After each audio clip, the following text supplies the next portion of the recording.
Good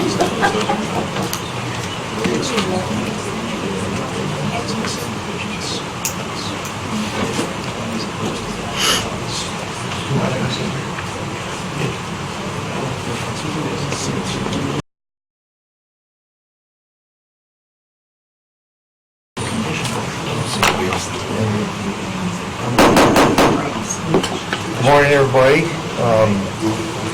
Today is September 11th, 9/11, and it's also Patriots Day, and I wish you, if you would, join me in Pledge of Allegiance.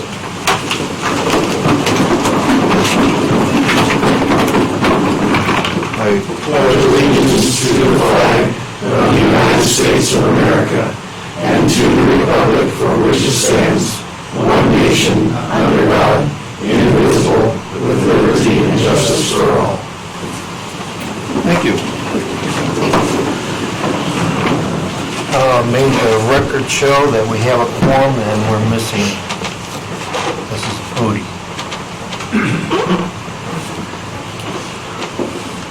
First agenda item is a motion to accept the agenda.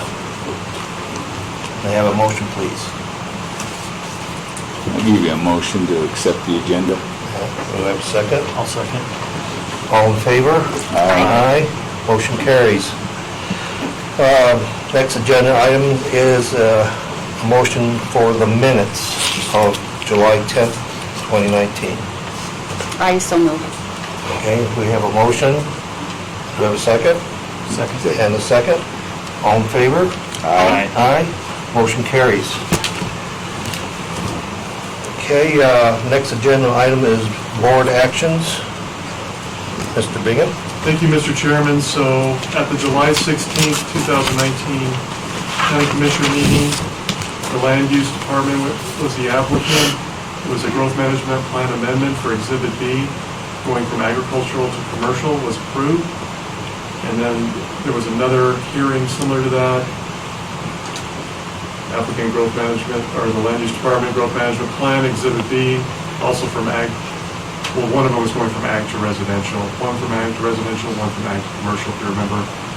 One was for the Ranch View Estates, to change that land use map. And then the other one was for where the commercial zoning for the proposed electric truck stop. So changing that map so the land use map actually reflects what the zoning is. So those were both approved, Mr. Chairman. That's all I have. All right, thank you.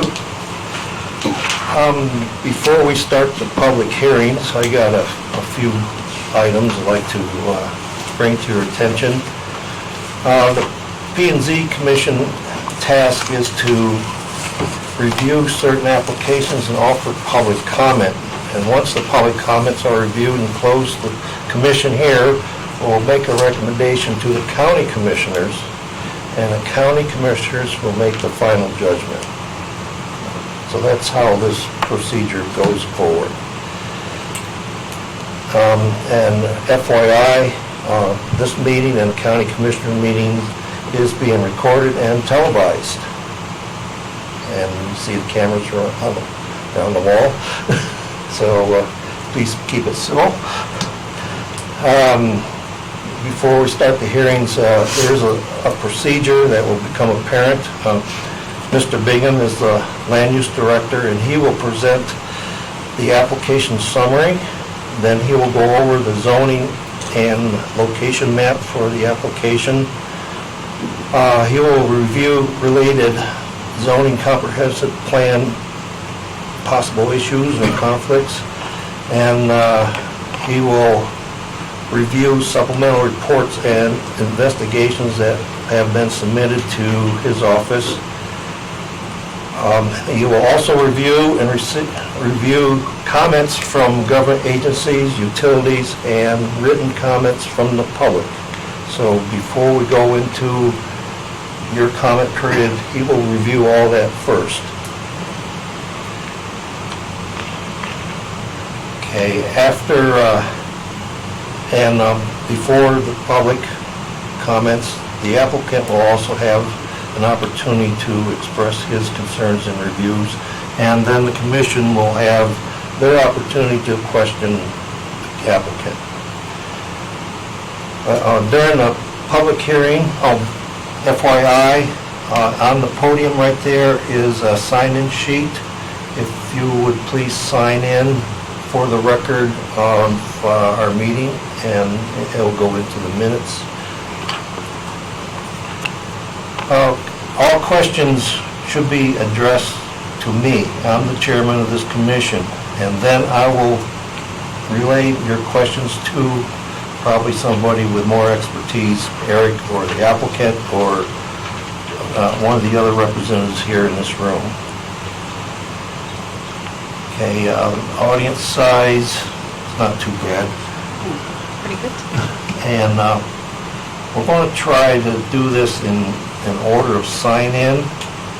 So if the first person to sign in got the first opportunity, that way I'll have a record of everybody gets a chance for a comment. Mr. Zimmerman will actually help me on that, because I can't see it. More people want to sign this, I'll pass it around. Where do we have that? Where do we have the... Okay, the first public comments I will ask for, is there anybody in the audience wish to comment before the applicant? And then we'll go through that.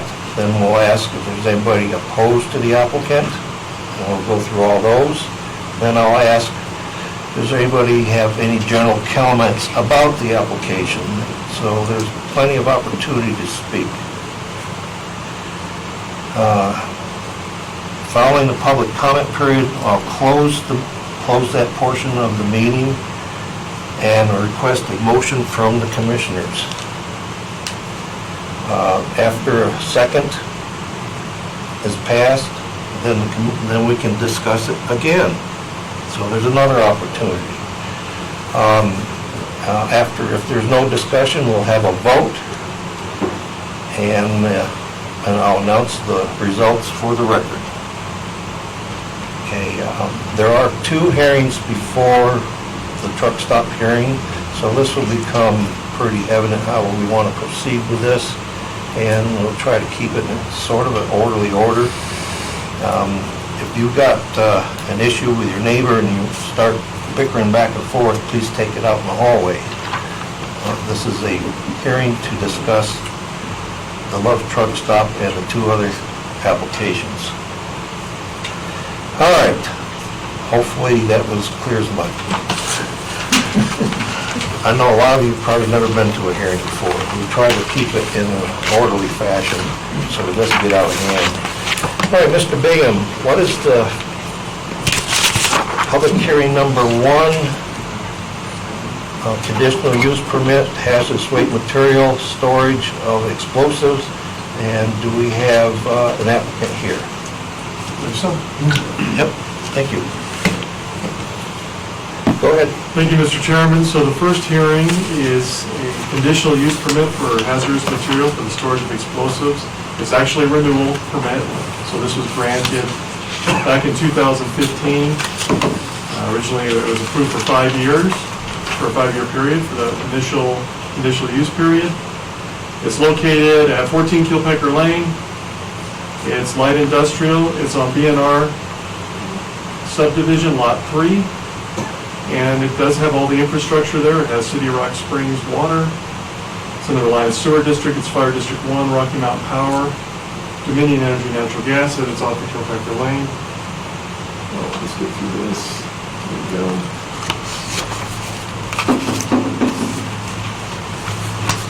Let me just go to the slide so we can just show you the location of it. So here is the entrance into Reliance.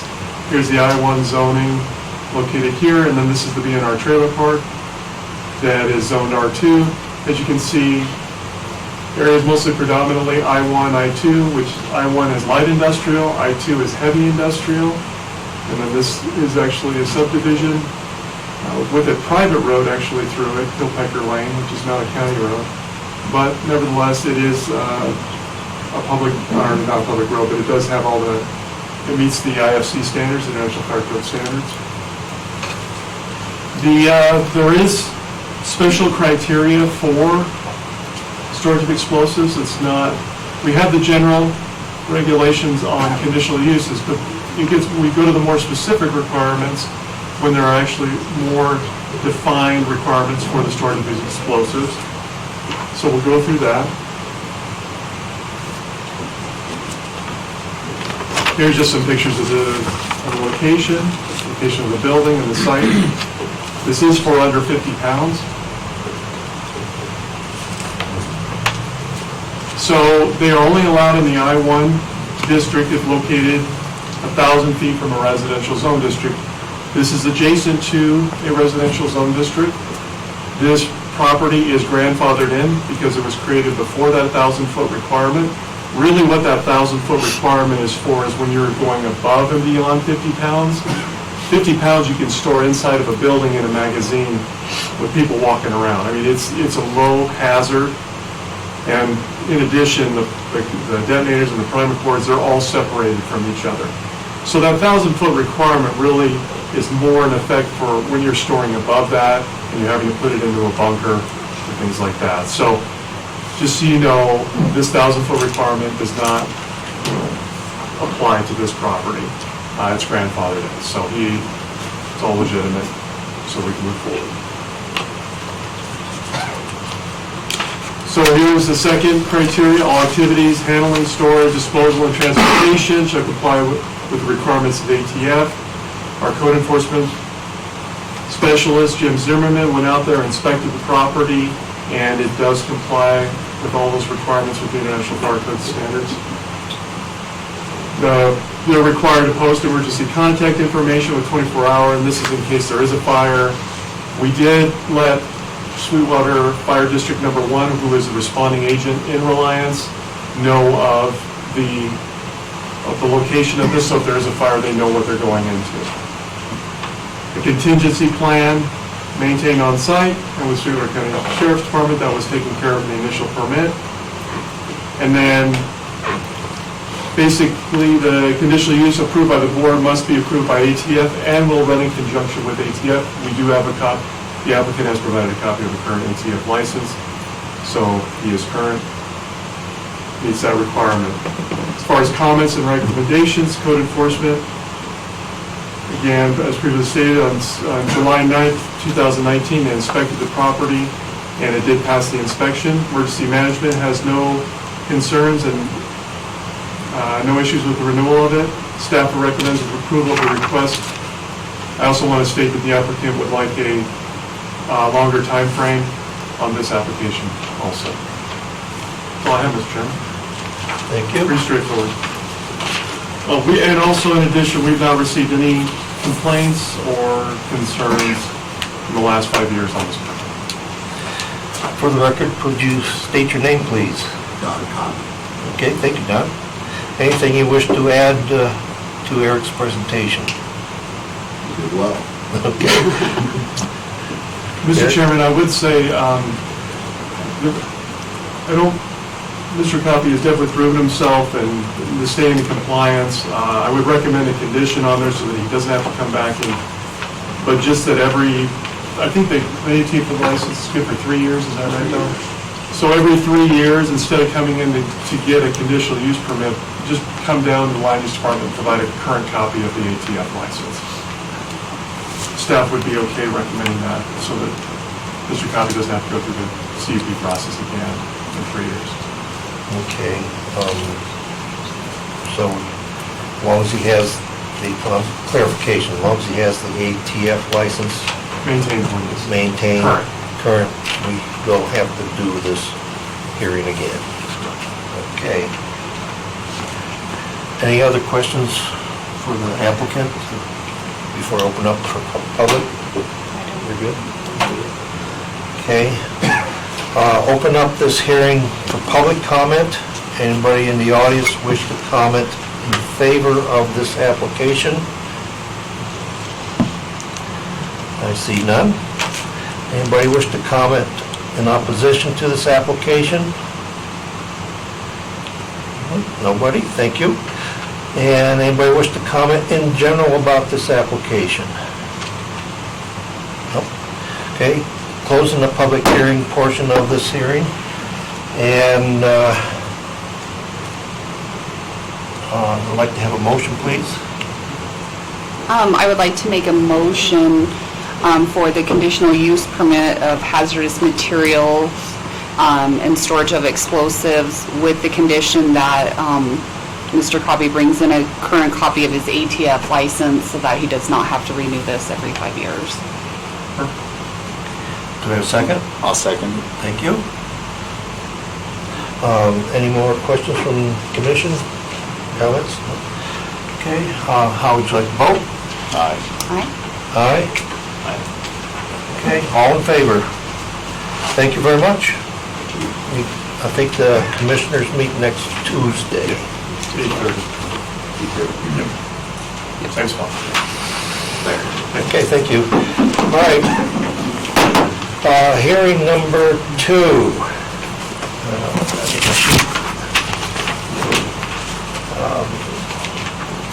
Crowheart Energy Conditional Use Permit Water Service. Thank you, Mr. Chairman. So the property owner, this is on the BLM property, Bureau of Land Management. Applicant is Jordan Hickson. It's for 600, the legal description is 636 acres, the northwest southeast quarter, section 10. It's basically 15 miles north of Wamsutter. It's a location, so it's in a very remote location. It kind of shows you right there, location where the storage ponds are going to go. Not a lot of infrastructure up there. They're coming off of Wamsutter Crooks Gap Road. It's zoned agriculture. Fire warden is a responding agency, and only really infrastructure out there is a well. The purpose of this is to store a 300 by 700, 14-foot deep pond with 2x1 side slopes for water storage. Water storage is for just various people that would utilize it for access roads, stormwater facilities, fencing. Excuse me. It's for stock watering, oil and gas operations, dust abatement, construction, equipment cleaning, and reclamation work. They have to go through the state to get approval for it, and they're in the process of doing that. This is a step in that process, is getting the conditional use permit for this facility. It'll include an access road, stormwater facilities, fencing, and a staging and storage area. It's not a produce pond, where you have the evaporation ponds. This is water storage, fresh water storage. Okay? I want to clarify that because we get a lot of those evaporation ponds in here, and that's not what this is. There's a map to show you the location. Here's Wamsutter. Zoned agriculture. The area is predominantly oil and gas out there, as we know. So this will support those facilities out there. There's the posting of the hearing and the remote, just showing the location, how remote it is. So with this, we have our criteria with the conditional uses. Does it compatible with the current resolution and comprehensive plan? And we encourage growth and development to continue in an orderly manner. Locations that contribute to economic well-being of the county residents. This site will provide water and gas operation area that's heavily used for mineral extraction. Shall not adversely affect adjacent property owners. It's remote. Staff does not anticipate any issues there. Request is compatible with existing or allowable uses. As I stated, it's predominantly oil and gas, so we'll fit in just fine there as far as this development. Has adequate public facilities. It does. It's got Wamsutter Crooks Gap Road that it comes up. And can demonstrate adequate provisions. It's been engineered, and they will have to still receive approval from the state. They have received approval from the BLM. Minimum adverse effects on the natural environment, staff does not foresee any. Very low volume areas, so we do not see, as far as traffic goes, we do not see any issues with traffic congestion. And we do not see any adverse effects on public health, safety, and welfare. And it will conform to all provisions when this conditional use is approved. As far as agency comments, Colorado Interstate Gas had no concerns. Engineering stated that they shall abide by the access driveway permit. The application 2019-60 that was issued on July 5th, 2019. Fire ward had no concerns, and emergency management has no issues. Staff supports the request, Mr. Chairman. Thank you, Eric. Do we have a representative for the applicant here?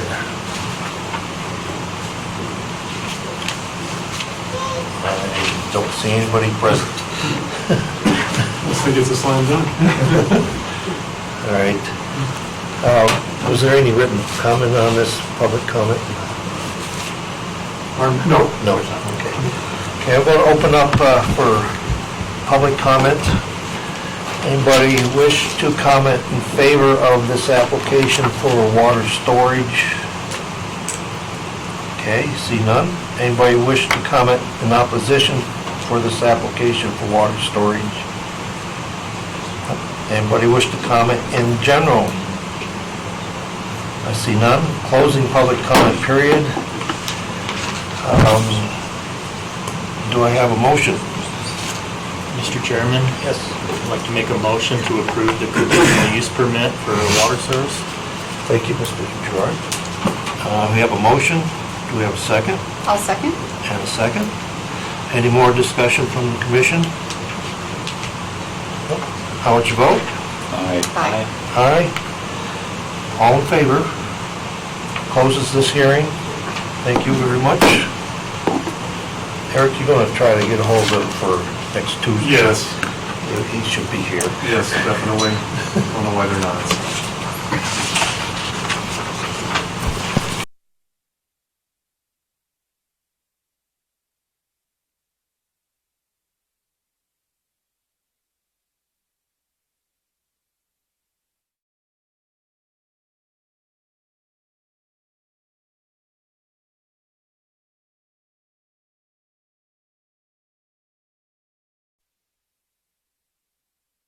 Use permit for a truck stop called Love's Trucking. And applicant is Brandon Johnson. And Eric, could you continue on that, please? Okay, thank you, Mr. Chairman. And just so you know, Kim with Love's Truck Stop is here, and so he'll have his chance after I do my presentation. But there is a representative from Love's here. So the property owner is Alan and Sylvia Harmon, Robert and Margaret Dyer, and then the applicant is SCJ Alliance. I think everybody knows where this is, but for legal purposes, it's the northwest quarters of Section 7, Township 18 North, 107 West, Range 107 West. It's approximately 4,000 feet from the Jamestown Rio Vista residential subdivision. The current zoning is commercial. Infrastructure is Jamestown Rio Vista, Rocky Mountain Power. They are proposing at this time a commercial, they haven't applied for it, but a commercial sewage collection system. And they would have to do that through the underground injection control permit through DEQ. And that would happen during the construction phase. Old Dominion Energy Gas. So, back in March of 2019, Land Use Office received a letter from SCJ Alliance based on some of the concerns that came up during the open houses concerning air quality and traffic. We asked the applicant to do a traffic impact study, and they completed that. There were 3 revisions of it based on YDOT comments and county. And then also they had provided an air quality permit. So once they got all that complete, and they received YDOT approval on the format and the layout of the traffic impact analysis, we scheduled the hearing today and re-advertised it. So as far as the conditional use goes, and we'll go through this, but what this will consist of, this travel center is a convenience store, automotive fuel pumps, fast food restaurant, and tire facility, maintenance type facility. And there will be 85 passenger parking spaces, 4 RV parking stalls, and 100 truck parking stalls. And this is, of course, preliminary right now, and based on drainage, which we don't know at this time. They have to do a detention pond that could take away some of the parking spaces, but we don't know that right now. That is what they're proposing. Here's the location map. Here's the zoning commercial. You do have commercial zoning directly to the east.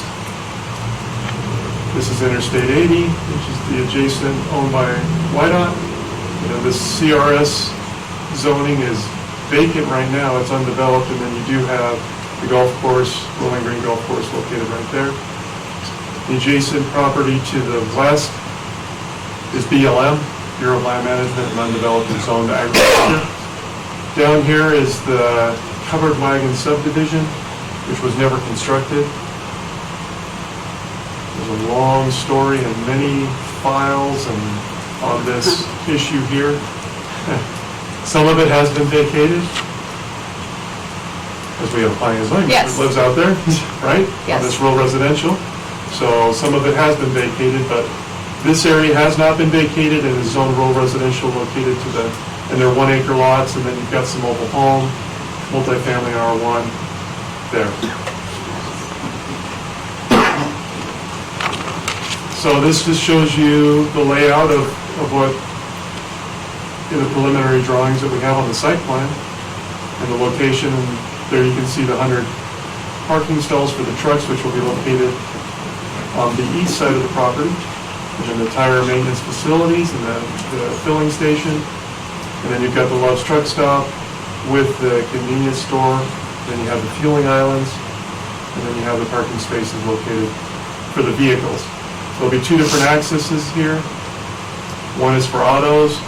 As you, I think we've all, if you haven't, that's how Love's usually laid out. You have an RV, and not RV, you have an automobile entrance and a truck. They're segregated so that you don't have intermingling of automobiles into the truck area, obviously for safety reasons.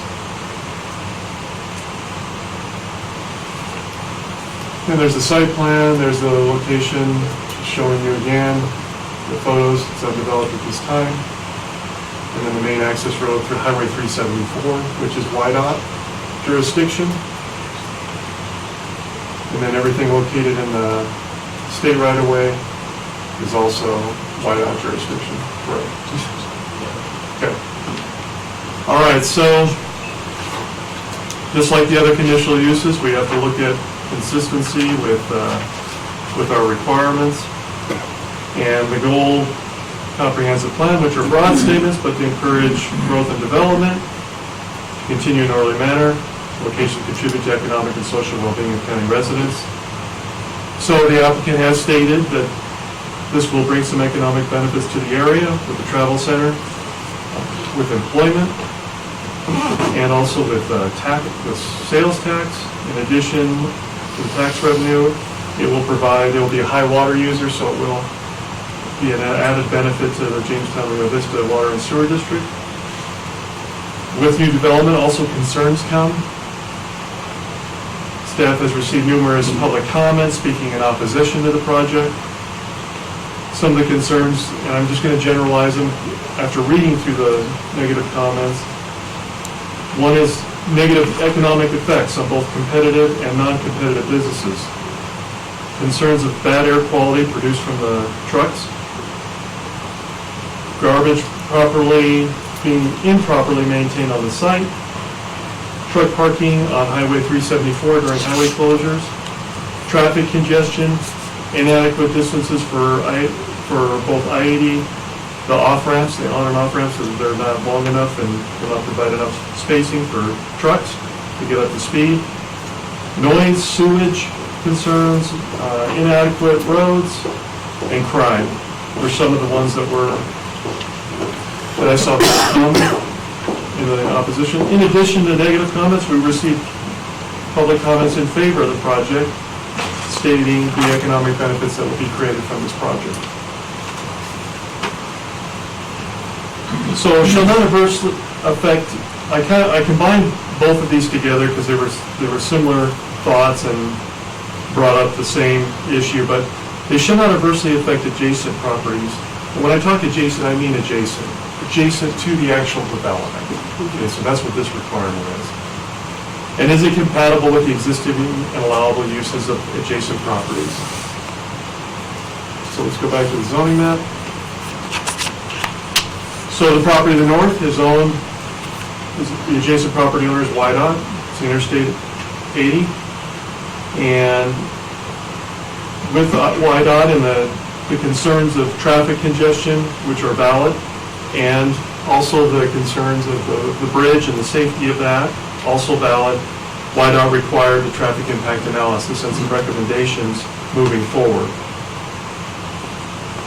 As far as the property to the west is the Bureau of Land Management, and the proposed development, it's mostly undeveloped at this time, so with it being in the hands of the Bureau of Land Management, the development of that in the future, near future, is highly unlikely at this time.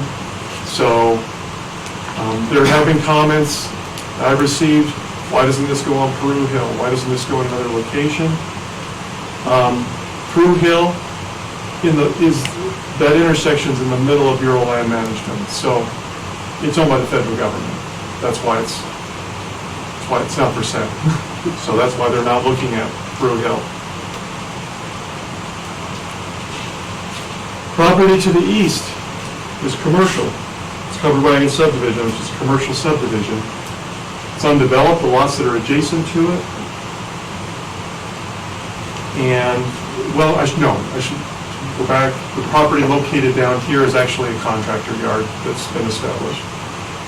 So there are similar uses located to the east.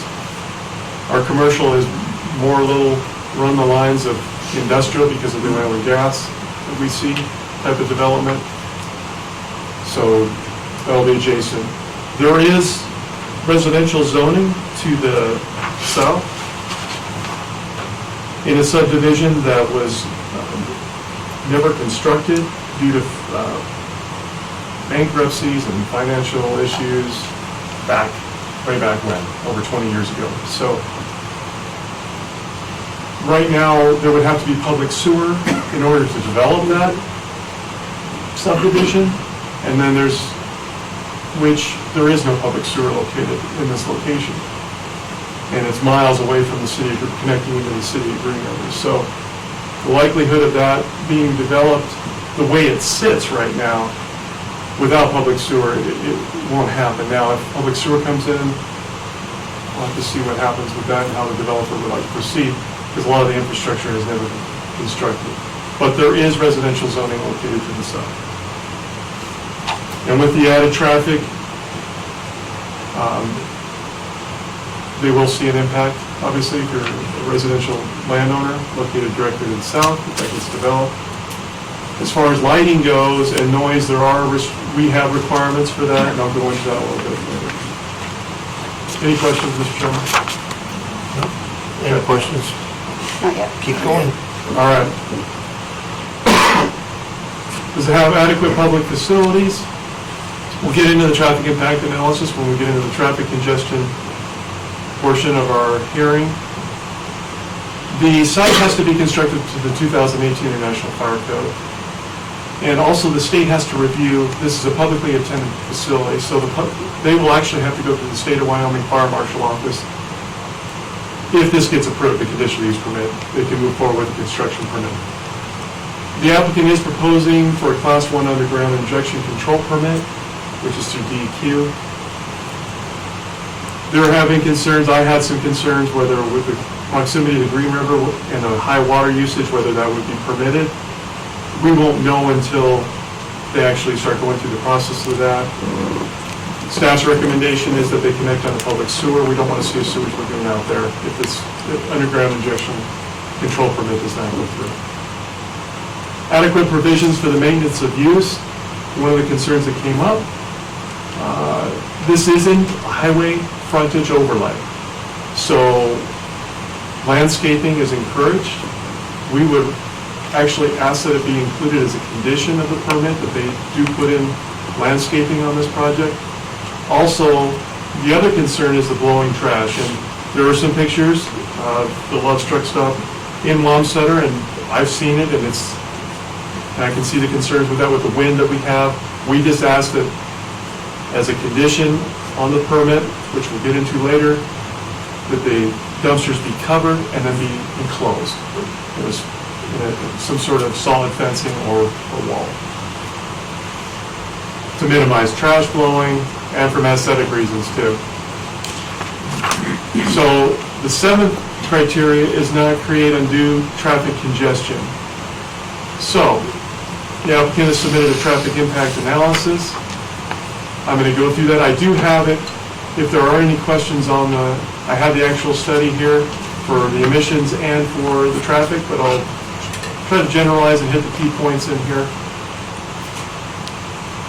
What they prepared it for Sweetwater County and WYDOT, and then what the report described as existing and forecasted operations of the I-80 exit, 85 ramp terminals, Wyoming 374, covered wagon road, Gansel Road, whatever, road, this road through here, and the project operation of the site accesses, which we saw the 2 accesses on there on Wyoming 374. So that was the purpose of this study. What they do is distribution of trips. 100% of the truck trips are going to be assumed diverted from I-80. And the way they did the assignments was a 50-50, 50% coming from the east and 50% from the west. Passenger vehicles, they also looked at, comprised of diverted trips, pass-by trips, and primary trips. The diverted trips were assumed to be drawn from I-80. Pass-by trips are assigned to Wyoming 374 based on current traffic flows. And then all the primary trips were assumed to be from the area household and commercial population, Jamestown, right? Located mostly east of the site. Covered wagon, subdivision, and commercial area. Everything along 374 there towards Green Valley. So, I'm not a traffic engineer, but, and nor am I going to pretend to be, but this is the project site. And what they had in that study is they just showed you, different points, estimated and projected turns and trips, from here, turning left, turning right. Same with the intersection here, the 2 accesses here, Oxbow Drive, which is a commercial subdivision located there, Covered Wagon Drive. These are the areas that they looked at in the traffic volumes. And this is without the project. So just take, for instance, number 5 here. It's located right here. You're looking at 83 trips carrying down that during peak hour, during a PM peak hour, okay? And that's what they look at. They look at AM peak hours and PM peak hours when they do these traffic studies. This is with the project. So, yeah, number 4, you're seeing 91. So on the previous one, showing 83, and then with the projected one, you're looking at 120. So obviously it's going to increase traffic onto the site. Same thing here. One of the biggest concerns that you have is traffic congestion with the project. So what traffic engineers like to utilize is a level of service. So you have these different levels. Level of service A, very little delays, which is what the road is currently right now. Very low traffic, very low volume, and it's at an A. And this is the, at the intersection, the average seconds per vehicle. So it's going to be less than 10 seconds at the intersection. So that's a level A.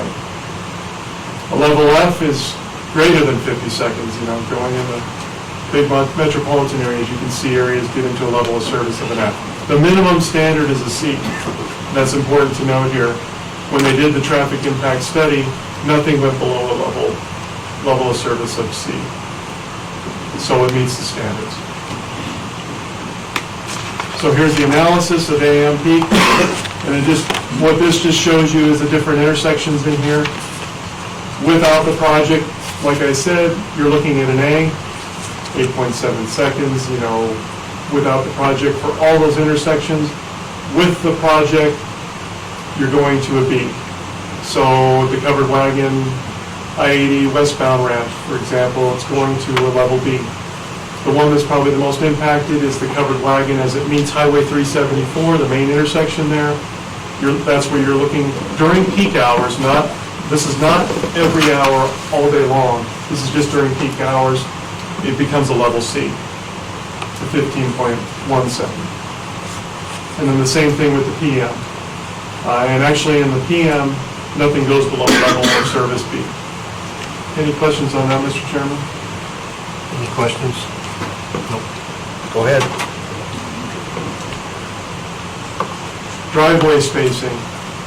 And this is WIDOT jurisdiction on here, but the spacing is around 600 foot in between the intersections, and that is just according to WIDOT standards. And applicant is going to comply with that, has to get access permits from WIDOT. They have 1,270 feet of frontage on 374, so they really no issue as far as the driveway spacing. So that the other thing that the traffic impact study looked at, which was very important to the residents out there, be looked at and analyzed, is the on and off ramps. And so AASHTO is like the green Bible to the traffic engineers. It's a very large book, very large book. And that has the minimum standards on highway standards. And WIDOT also has their standards. But that's how they analyze and evaluate these on and off ramps. And so I'm not going to get into the weeds on this. If you have specific questions, we can probably forward that to Gene. Or is Darren here? No, Darren's not here with WIDOT. But so just take for instance, there's an acceleration length requirement by AASHTO. Right here, obviously this is the on-ramp. Westbound ramp it's 780 feet is the minimum requirement. We're at 960 and eastbound's 820, so we meet those requirements. And that did take into account elevation changes in the report. Same thing with the westbound ramps. 720 is at 1950 and 1510 in the current conditions, so it way exceeds that condition. And then the 0 to 75 miles per hour, which is basically from the terminal, which is here, westbound, is 1790 feet as a requirement, and the existing length is 2,327 feet, so it meets that requirement. And then the eastbound is 2,330. Same thing with the off-ramps. And I'll just get down to here. Let's get to the main one. 75 to 0 miles an hour, so coming to the off-ramp, 660 feet is the requirement, and the existing length is 2,000 feet. For the westbound and the eastbound is 2470. So as you can see by the study, it meets those requirements. So based on the traffic impact analysis, the following was recommended. Construct right turn lanes on 374 at the project site driveways. So on this map, the legend down here, you've got the right turn lanes. So what they're recommending is to put right turn lanes located on both of those. Also to construct a roadway widening at the I-80 covered wagon road terminal intersections, which are located here. And what that is to improve and provide adequate turning radiuses for tractor trailers and combination vehicles. So they will have to upgrade these terminals. Another is to construct structural and paving upgrades to covered wagon and Wyoming 374. The geotech report stated that with the increased traffic, they will have to provide upgrades to Highway 374 and covered wagon road associated with the development. Okay? Construct widening and or protective barriers on covered wagon under the I-80 bridge. Pending analysis of the roadway width requirements, the extent of improvements may be limited by the locations on the bridge piers. Install a continuous two-way lane, left turn lane on 374. There's 374 in front of the project. So a continuous turn lane. Move the signage indicating the beginning of the westbound climbing lane, which is here. We're moving that here to here, just west of the covered wagon road. And they will conduct a lighting study on the I-80 covered wagon road interchange to recommend a lighting plan. The developer will design and construct appropriate street lighting according to WIDOT and Sweetwater County regulations. Any comments? Or I'm sorry, any questions, Mr. Chairman? Eric, are these reports available to the public? Yes. on your website?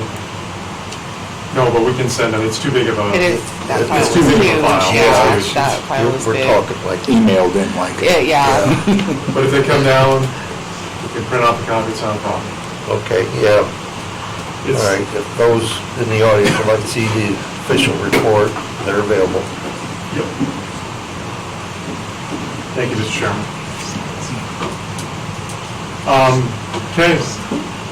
So adversely affect public health, safety, and welfare, we talked about health and safety with the traffic, and they will have to meet those standards. There will be conditions that we recommend, if this is approved, that they be attached to the permit. So the other thing that came up was air quality, and so they performed an air quality study. I did speak with Jeff Wendt. He is with air quality, he's a professional engineer with the state.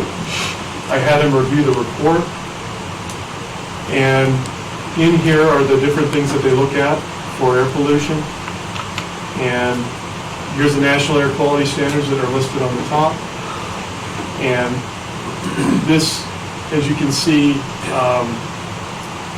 with this added to the site, it will not, and this is the words of air quality, it's a drop in the bucket of air pollution that's in this area. So it has a very, very minimal effect is what air quality stated to me.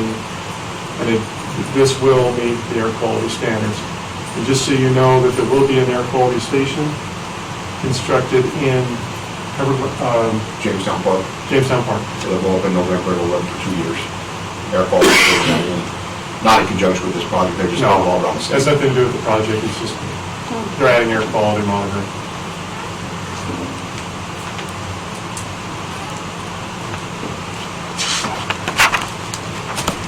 The other, so lighting came up, and that isn't, I see that being a big concern, especially if you're adjacent property owner.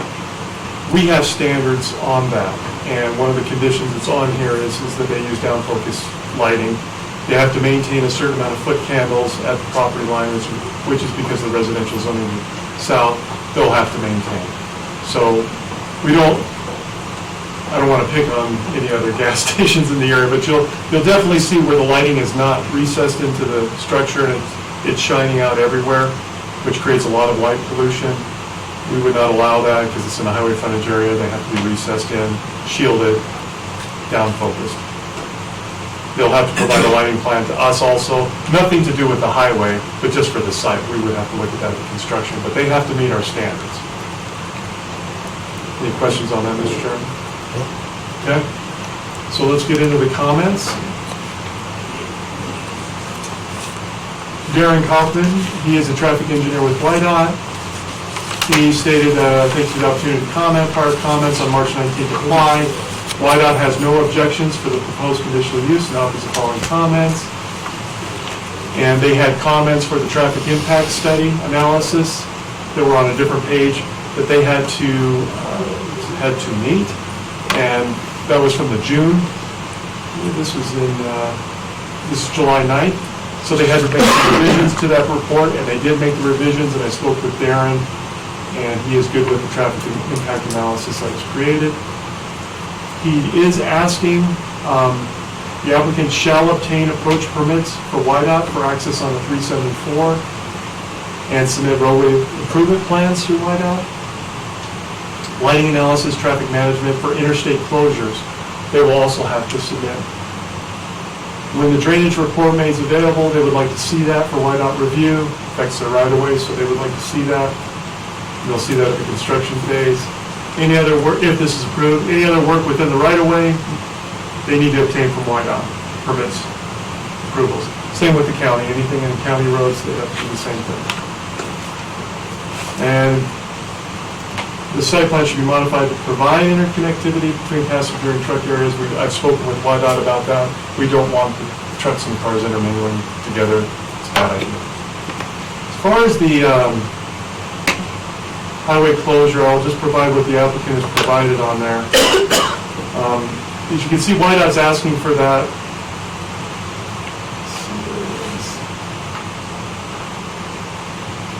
Oh, it's in the traffic study.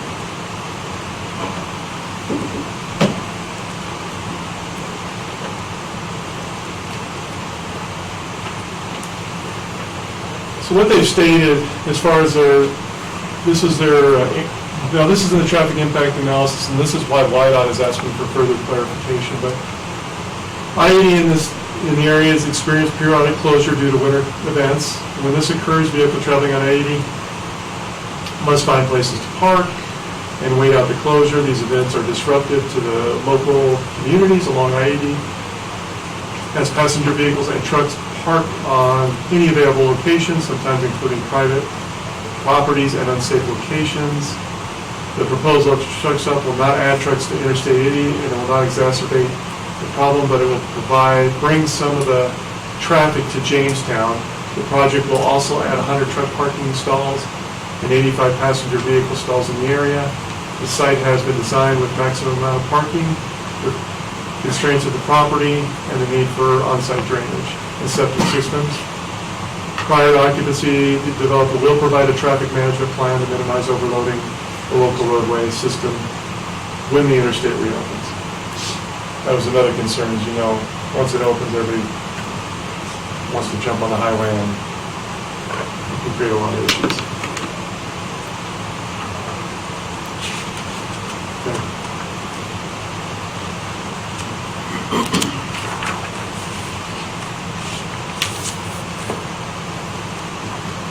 Okay, so I'm going to circle to the comments, Mr. Chairman, if you're ready.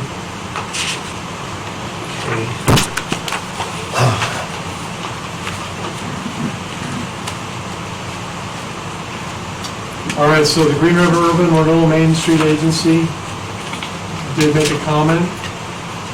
We represent Green River Urban Renewal Main Street Agency that has an interest in economically develop our downtown. We have been approached by our downtown business that share a concern with the proposed large truck stop. We are aware that Sweetwater County Commissioners are the decision maker. However, being within the county and the nearest town, we are obligated to be a voice for our small businesses downtown. If the proposed large truck stop proceeds through the county's process, we're asking Loves to partner with Green River URA Main Street Agency. We're requesting as part of the process and being socially responsible to include promotions and advertisements at the Loves stations, such as kiosk with Green River material that will direct travelers to our city. We will lose a percent of sales with our local business. However, at this time, it's unknown. We're also requesting Loves to be a sponsor of our downtown events, as well as improvements that will display a true partnership. That was WIDOT we just went through. Emergency management, Sweetwater County had no objections. Code enforcement, project will require a permit, plan review, and inspection by Sweetwater County Land Use and the state of Wyoming. Department of Fire Prevention, Electrical Safety, Colorado Interstate Gas had no concerns, and then we'll start going through public comments.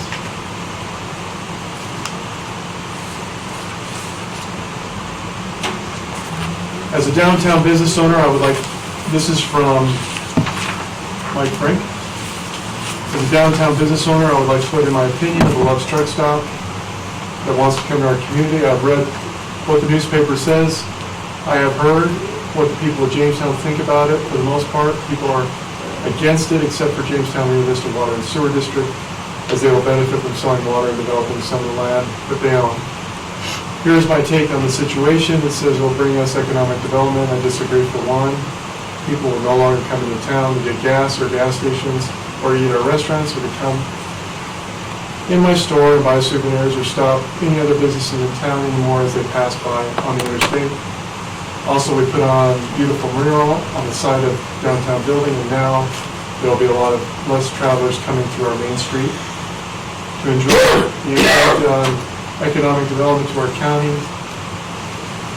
Will not change whatsoever from the truck stop. It's going to hurt the businesses that are already here, as they're not bringing in anything else new that we don't already have.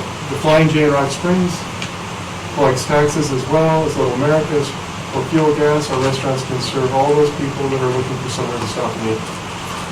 This is all my opinion as a downtown business owner, and I do not think we can afford to lose more and more business in our small community. If they were bringing in something that we did not already have, I would support a new business that would do more.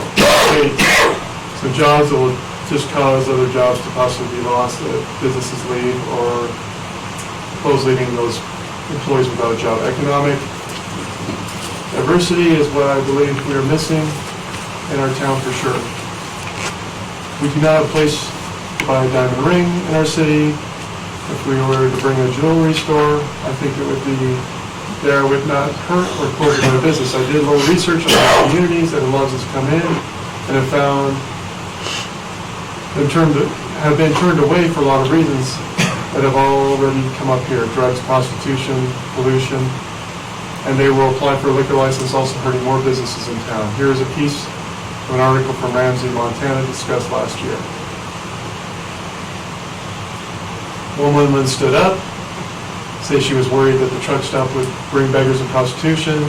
Another woman from a nearby town, we've already discussed all the bad things that can happen and all the bad people that come in would want that for your daughter. Waters was quickly to point out the benefits that the new facility would bring to the town, benefits that include 60, 80 new jobs, increased tax revenue, new clients for local businesses.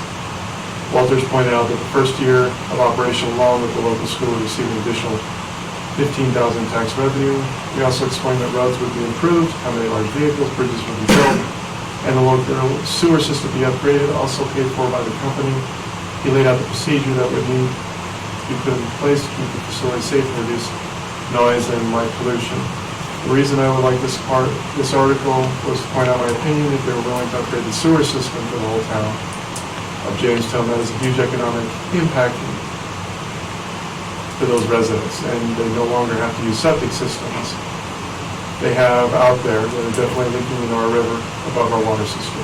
So if they're willing to put in whole sewer system for Jamestown, I would like those folks, I would think those folks would definitely support it.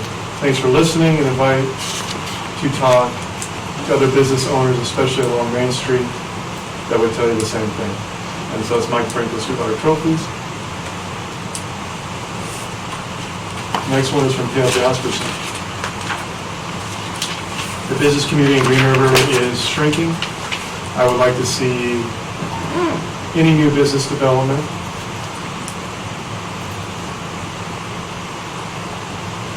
that would add tax base as well as job opportunities. I would especially like to see commerce along the highway, commercial zone along Highway 374, built out, fuel potential. We need opportunity, and that will only come from development. Details here too.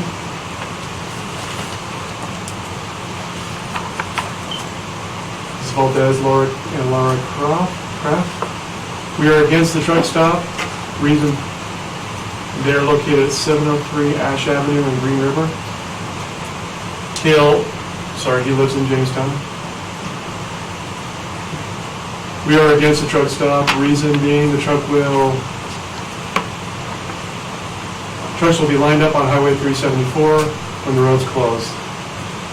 A bad in the truck stop runs out of the parking, air quality when it's cold, noise from all the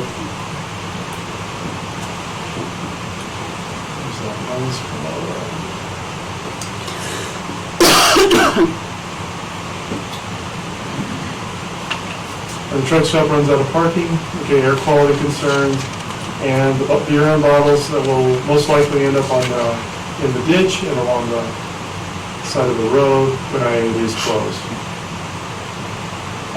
I'm all for new business. This is not a good place for truck stop.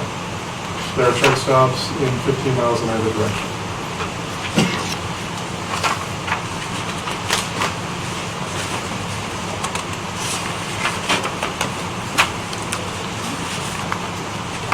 Thomas and Lamb? Yeah. Leanne. Lamb. Right? Yeah. Living on Country Club Road. So they live on 50 Country Club Road, which is just directly north of where this is going. We see constant trash left by travelers along the highway and pulling on County Club Road. There are pee bottles and feces left. Also, many wrecks happen on the hill coming down to the I-85 exit. We see police constantly pulling cars over for speeding off the hill. The Country Club Road and Jansen Road is not able to handle the traffic that would occur when the highway is shut down due to weather. Trucks get stuck on the ramp when it snows. Not so much the truck stop is the problem, but its location with the 85 on and off ramp. Exit 85. Okay, so this is from Spencer Riggs, who is the operator or the manager of Little America. This is the place. This is a place for a truck stop and not a place. This is a place for a truck stop and a place not for one. There is a place for a truck stop and not for one. There should be no debate about truck stops in this area. The thought of a truck stop in Jamestown is ludicrous. The agenda of Water District should not be considered in the process. The thing that should be matter most is the opinion of the people that live in Jamestown. Town or own business there, the truck stop in the area will not help to alleviate trucks or on the freeway. It will only bring them by the hundreds to the Jamestown frontage road. The effects of the truck stop in the area will far more than the obvious things that will be mentioned, like sewage, litter, air pollution, river contamination, noise, crime, and freeway ramp congestion. In addition to this, trucks that are able to park in the small 100 space lot will end up parking on the frontage road, blocking entrances to businesses and private residences, leaving behind all kinds of trash and trucker bomb bottles. Because of this, it is not the only wagon wheel exit. Wagon wheel exit will be congested. Many of the trucks will continue down the frontage road and enter the freeway from the Green River entrance 89. This is awful and unsafe for anyone to enter, let alone a large slow-moving semi-truck with no time or room to merge in front of the tunnel. There'll be a regular problem. What little extra money come in from taxes or the extra money the Water District can make is absolutely not worth the overwhelming bad effects the truck stop will bring to the area. This is a decision that, if made, will surely be regretted later. Please do the right thing and do not allow the truck stop in Jamestown. Scott Moody. Building a truck stop at the bottom of the hill is very unwise. We'll take businesses away from our already established facilities. Mini Mart, Little America, Cruel Jacks. Putting in made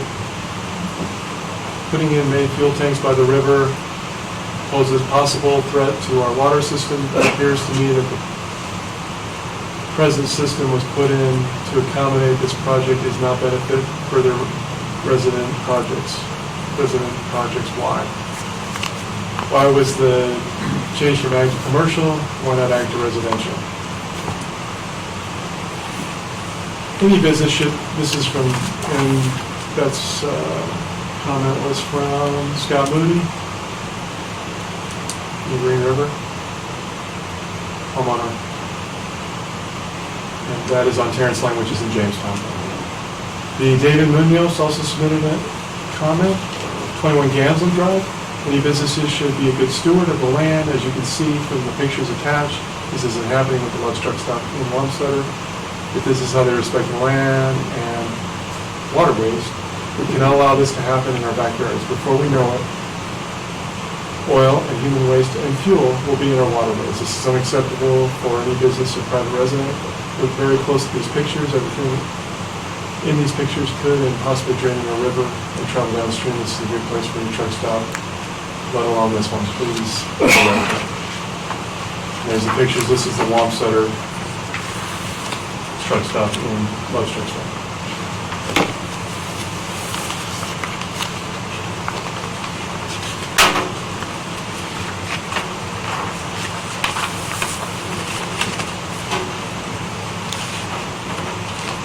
This came from a Green River resident, Kevin and Beyond Tilburg. I am writing in opposition to the truck stop to be located near Jamestown.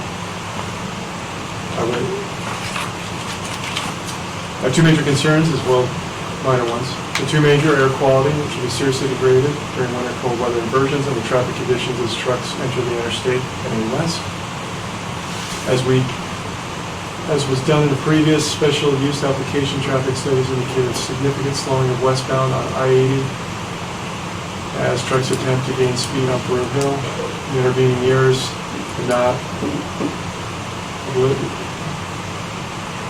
alleviated that observation. It is still a major traffic impediment, and it introduces major safety factors, especially with inclement weather. In addition, traffic slowing for interstate exit going east presents significant traffic hazards, especially in winter. The case in point, the number of times highway crews have led to repair the center strips and downhill rear accidents. That is with no slow moving for interstate exit. Finally, if another truck stop is really necessary, I would suggest the top of Brew Hill is the obvious choice, as traffic will have a downhill, start going east, at least not be going uphill when headed west. It will also remove most of the air quality concerns related with winter inversions. Thank you very much, Kevin Cooper, Green River resident.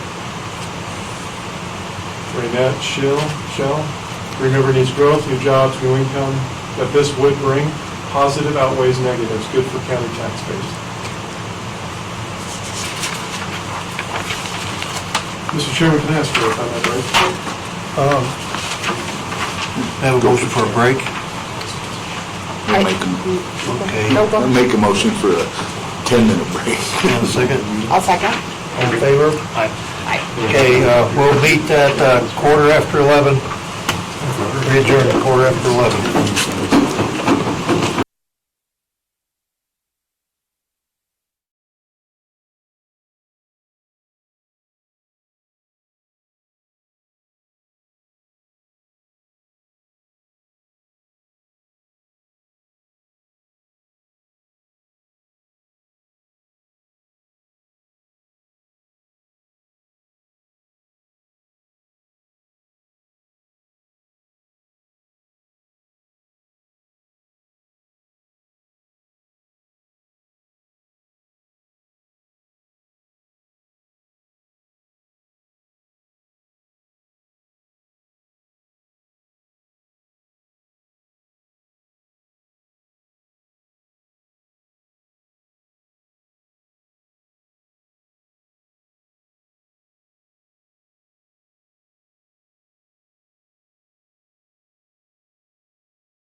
Okay, I'd like to continue with hearing number 3, and we're reading the written response to the hearing. Mr. Chairman, Gene's going to help me out. My voice is just about done, so. You want the lights? Yeah, that'd be great. Thanks very much. So this is from Greg Stacy, 4221 Rio Verde in Green River. People move to Jamestown, Rio Vista to get out of town. It is peaceful and quiet out there. Kids are free to roam and ride their bikes using the service road, see friends, or go fishing all summer long. Multiple people use the service road for exercise and bike training for marathons. People have horses on the property and frequently ride the service road. Increased traffic will affect all of these and people reason for living here. We don't need the trash the truck stop will attract. Moving in here. Examples: crime, prostitution, drugs, vagrants, and theft. I absolutely do not want any of this or the truck stop here. This is from, I can't read the signature, so I'll just read it. It says, I am a longtime resident here in Jamestown and I'm highly against this happening. This will not only cause congestion, but this will cause pollution and possible contamination of our river, which is a major contributor to the Colorado River. And also the prevailing wind will blow all the exhaust and stench right into our residential area. And you or anyone else want to see garbage and piss bottles littering the sides of all the roads. I personally do not.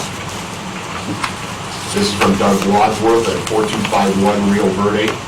I am not in favor of this truck stop in Jamestown. It would be an accident waiting to happen. My vote is no, never. Melinda Wadsworth, 4251 Rio Verde. I am not in favor of this truck stop in this area. It would cause too much congestion. It would pose a threat to our water supply in diesel leak into the river, and the running trucks in winter would cause an inversion. My vote as a Jamestown resident is a resounding no. Yeah, the URA, that's just a copy of what the URA put in. Andy and Gail Pleasant, 72 Firehole Basin Drive. Concern about damage to State Road, Wyoming State Road 374 through Jamestown with increased truck traffic.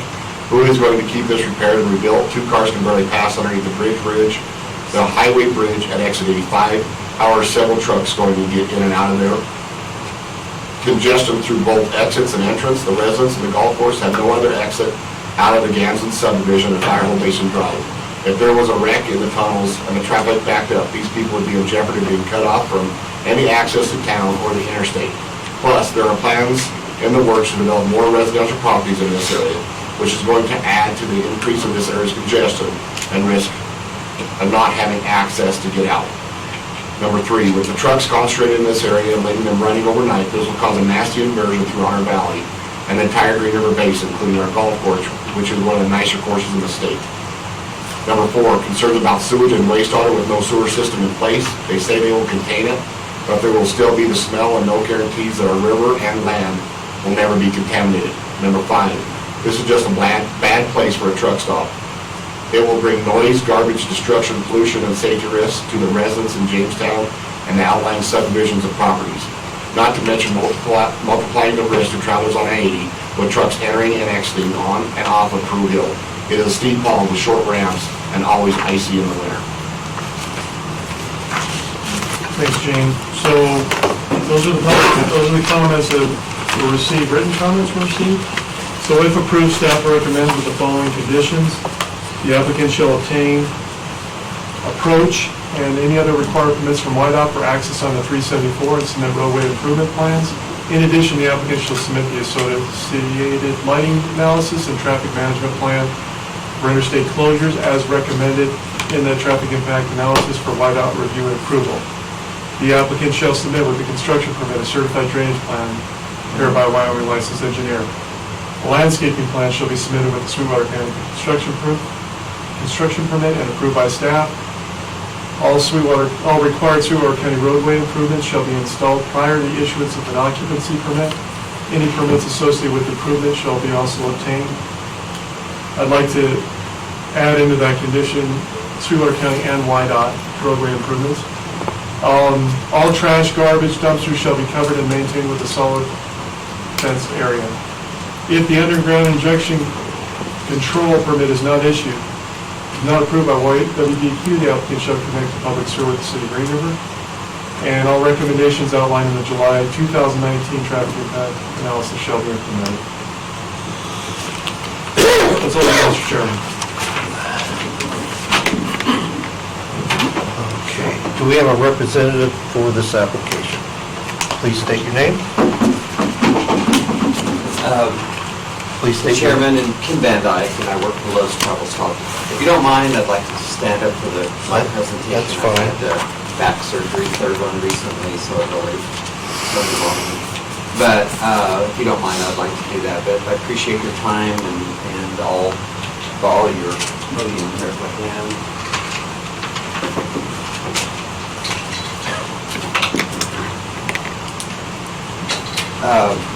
And Kim Van Dyke, Love's Travel Stops, Country Stores. I've worked for them for 23 years. I reside at 60 South Main Street, 621 in Lakeland, Utah. So I think what I would like to do with your permission, I know there's probably not a time thing, but I'll try to keep it as short as possible. Because I know there's others that want to speak, and then I would just ask that reserve my opportunity to come back after other public comments to address any comments that you have, if I may. I think what Eric showed is really, really clear that the issues, the major issues that were brought up, we've addressed them all. Whether it be the emissions, again, you can look at those numbers, it's less than 1%. I think the local biggest employers that you have are out there, the factories for gas and oil and stuff, they do the majority, and we're not one of those. We only have what people bring to our facilities. So I think most of those things, and I think one of those conditions that Eric put in there with sewer and water, just want to make sure it's real clear that there's no public sewer and water out there. I mean, there is water, I'm sorry, there's no sewer.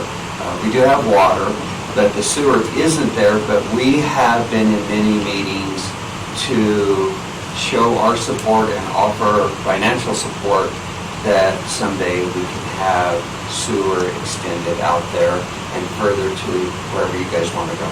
So at least to our facility, we're in hopes that that can happen, and we're going to support it as much as we can. But as it stands today, we're doing on-site septic because there's no sewer available. If there were, we would automatically tie into that. But we do state-of-the-art. Everything is that we use, whether it's our tanks or septic or whatever. Love's is the second largest travel stock company in the nation to Flying J pilot. But we also know that we're the best. We do everything that we can to make sure that we're putting in a facility that the community is going to be proud of. And I think that's reflected in a large percent of the volume that goes through our travel stops are locals. We are on major corridors. This is where we should be. We didn't look, I didn't look. I've done a lot of travel stops for Lowe's over the years that I've been in real estate, and I don't go downtown and start there looking for 10 to 15 acres. I go outside of town on the interstate to this type of corner. I try to push us as deep and far into the interstate as I can and not towards town.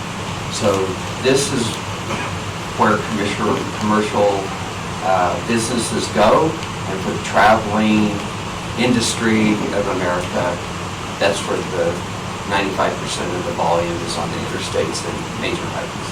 So I think that we picked the right spot. Issues with the on and off ramps not being long enough and stuff, I think you saw that. They're almost double the length that's required, so they are long enough. The trash issue, the pictures of it, all I can say is I apologize. I've run stores for Lowe's for 9 years and 8 years for Pilot prior to that. I've run the stores, I've managed the stores, and it's tough because my employees aren't the ones that threw the trash on the ground. It's the public. So again, I apologize. When I was told about it, I think the county staff would tell you it was addressed immediately. And we'll continue to address it, but we're not perfect. And again, it's hard to control someone else unwrapping their candy wrapper and tossing it out their window. But it happens everywhere, not just at a Love's. It happens at shopping centers. It happens everywhere everyone goes. Someone is littering. That's why there's fines for littering. So again, all I can tell you is we try really hard to put in a facility that provides a need, and we try to run it the very best that we can, and I think we are the best. So again, a couple of quick comments of us trying to work to make sure these issues are addressed. I think we've done all the studies, we've done the noise. We already, before we're asked, it's what we're doing nationwide is covered lighting. We want the lights on our facility also. I mean, we don't want them shining out everywhere else because we're wanting to control what we can control on our lot. So I think we do that with our additional employment, with our tire care business. It's 24/7. So we have guys and girls working in that shop 24 hours that if they're not doing the tire, changing the tire, they're out walking the lot, hopefully cleaning those pumps, picking up trash. We're going to have a fence to help catch it.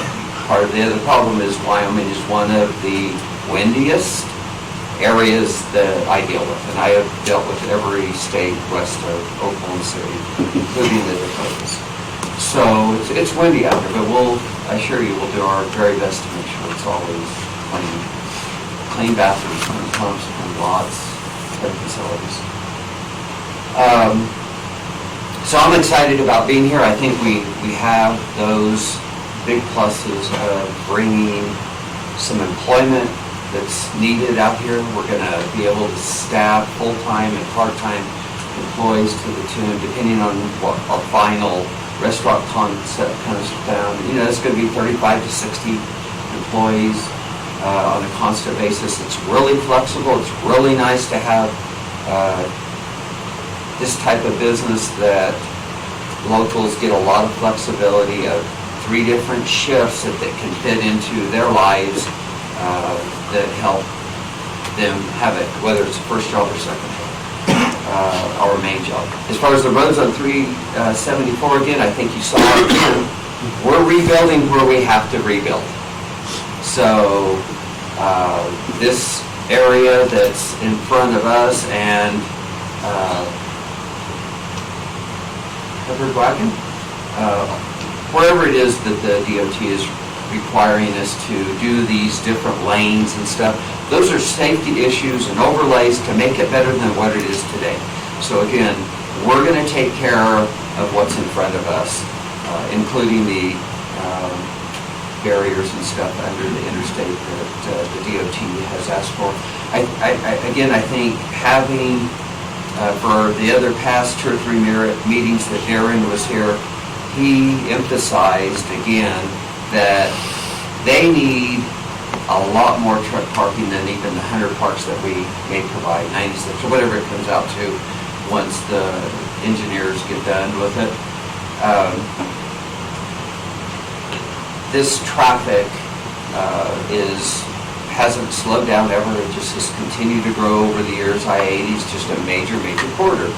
And he has said that many times that this helps. We put in, I think, 70 more down at Wamsetter to help with that need to get truckers off of the side roads out of downtown parking. So hopefully, you know, it's 100 more parks per night that you don't have today, and I think he understands that and was in favor of having this because it helps that movement. As far as closures and stuff, again, hopefully 100 parks is 100 more than we have today. If you have a blizzard, things get shut down, can't control that piece other than try to help put people in a place where it's safe. So I think it's going to be a facility that is to be proud of. It's built well, looks good, and we try to keep it up and protect our name with providing the best that there is out there. I'll say another thing, that Love's, for those that don't know, Love's was started in 1964 by Tom and Judy Love. We're in the top 10 privately held companies in the Fortune 500 in America for a reason. When I started, I think I mentioned this last time we got together, started in 97, and Love's had 38 travel centers. Today we have 500, and I think we opened up 2 more yesterday, so maybe 506 travel stops nationwide. And it's still family owned, and we have a lot of fundraisers that they do to help nonprofits, which includes Children's Miracle Network, which is like $2.6 million this year, and it goes to local hospitals in your community for your kids.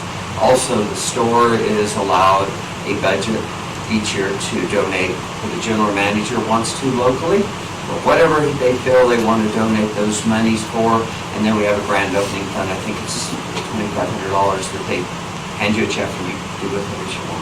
So Love's is a great family, but it's also a great company. So I think you'll see and find that we're going to be a really good neighbor and provide jobs that are important to this area and help with future things that may come along that's needed. And again, that's a quick overview. I could talk for probably till midnight about my personal feelings about the company I work for, but I love working for Love's. Do you have anything more you want to add to Eric's stipulations? No. Again, the only thing that I would say, and that's why I brought it up, is currently that sewer will participate to try to help get that in the future, but it's not here, so we're still on board with it, even though we're moving forward with our project with on-site. And future restaurant at your location, I assume that would be subcontracted? Yes and no. Love's is the second largest franchisee of Subways in the nation with 498. It's almost every travel stop. So we've got multiple ones. We own all those. There's a few RVs that we don't, but we franchise and own all those. McDonald's is the only one that we basically don't own. There we just lease the space. So most all the rest that you see across the country, Carl's Jr., there's a few that the son of Carl Karcher has kept, but the rest of them we run. Same thing, we own all the Godfathers, Chester's Chickens, and the majority. So What I was getting at is if they're a subcontractor, they also have to be responsible for trash. certainly. Yeah. This can't. Any other questions for the applicant from the commission? Yeah, Chairman,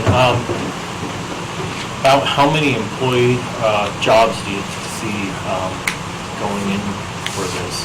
Depends on the restaurant concept. Obviously, McDonald's 3 times more than anyone else because of their volume, but we're anticipating 30 to 60 full and part-time.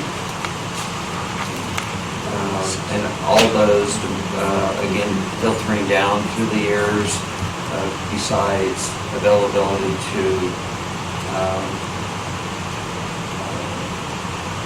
competitive pay, there's insurance that Love's pays a big chunk of available, 401s and management opportunities, and also Love Shares for management, which is Love Shares is they just give shares of the company back to management that grow with the company, and they just sit in an account and throw it in.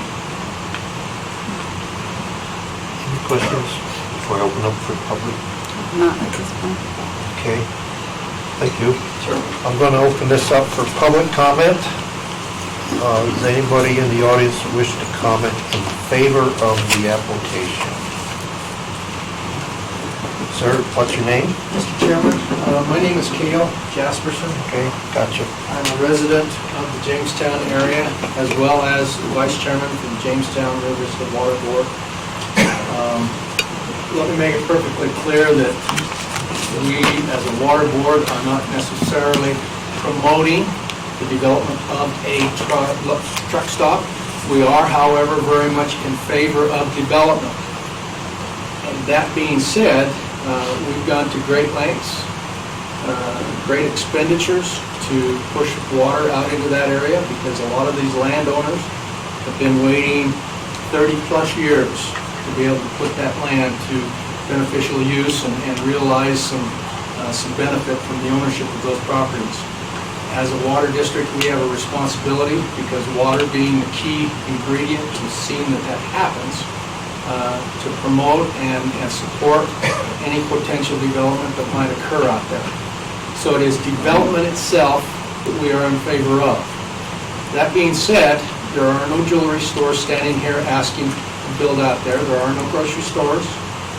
There are no gun manufacturers. There are none of those other feel-good developers in this room. The other looming thing that has been on my mind for quite some time is the attitude towards fossil fuels.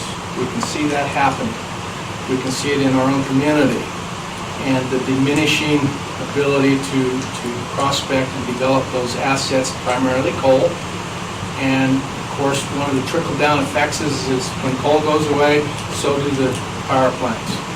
Now, that being said, that's the elephant in the room, I think. We know that's coming down the road at us.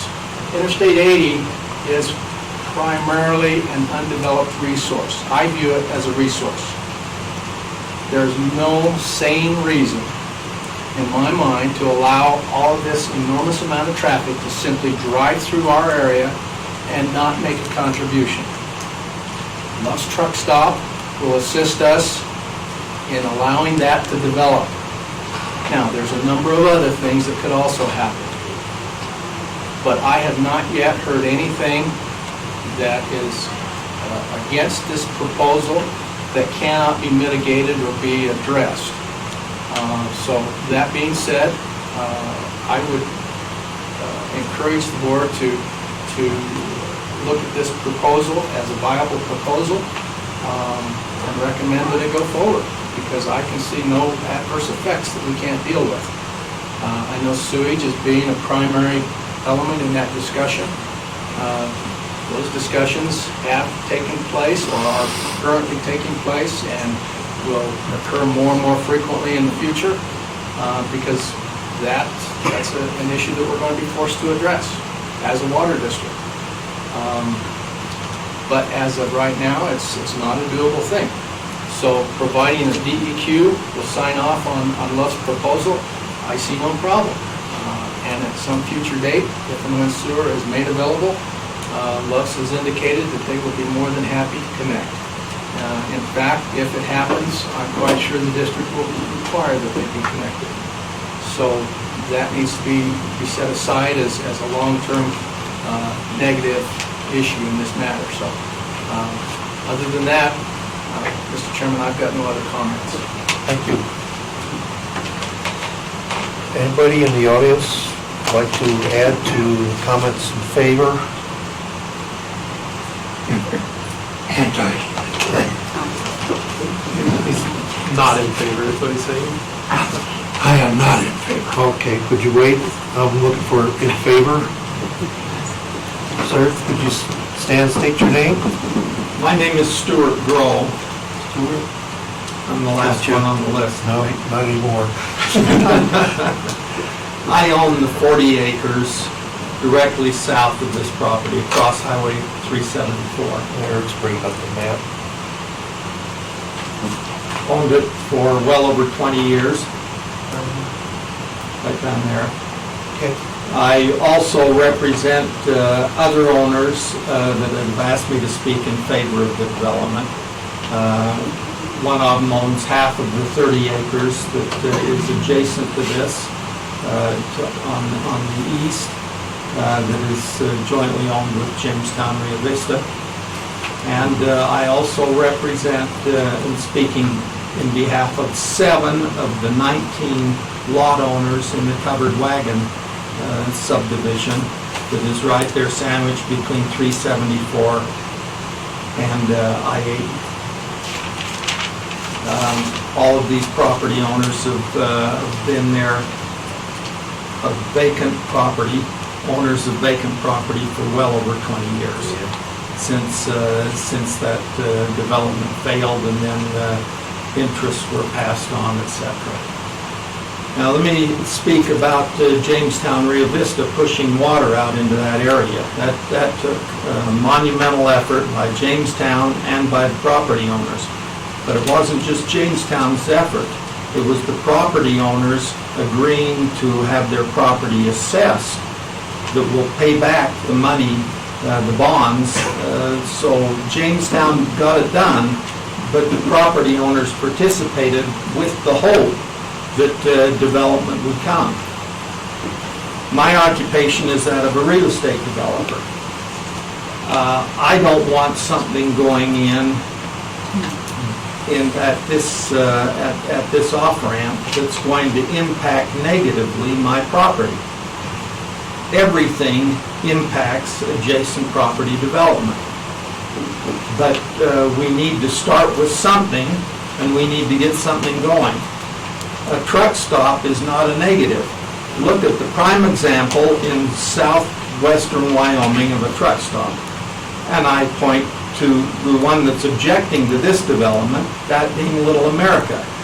They've been able to combine a quality restaurant with a first-class housing accommodation, a regular gas station, and a truck stop.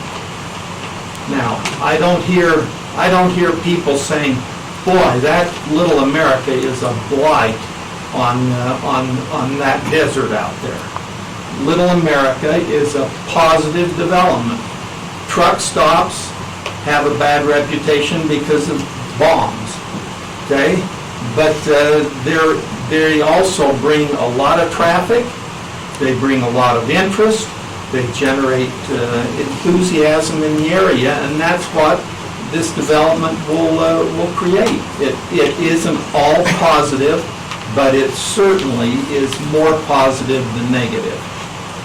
Now, in order to have a good development down in this area, we need water, and we've now got water. But that took 20 years. And then we're going to get sewer. Now, maybe it's going to be just a standalone system just for Loves. I hope not. I hope they'll let other people hook into it, or that there will be a main line back into Jamestown. I think Loves has every incentive in the world to keep the trash under control. You don't run 500 truck stops by letting your trash blow all over the neighbors' yards. You run a first-class operation, and that impacts the neighbors positively. So my property, my 40 acres, about 75% of it is zoned residential. Now, is a residential development going to occur there? Probably not. But I think that good quality manufacturing operations, other kinds of businesses that can come in, that can provide jobs for the residents of Green River. Thank you. Thank you. One of the stipulations that's going to be presented is landscaping plan. We mentioned Little America. Well, they've been there for quite a while. Their landscaping is quite mature, so our plan will have to address that too. They're a quality operation, Little America is. They know how to do it from the standpoint of landscaping. Other businesses there besides the truck stop. Okay, anybody else wish to comment in favor of the application? Okay. I'm going to continue on with those who wish to comment in opposition or against.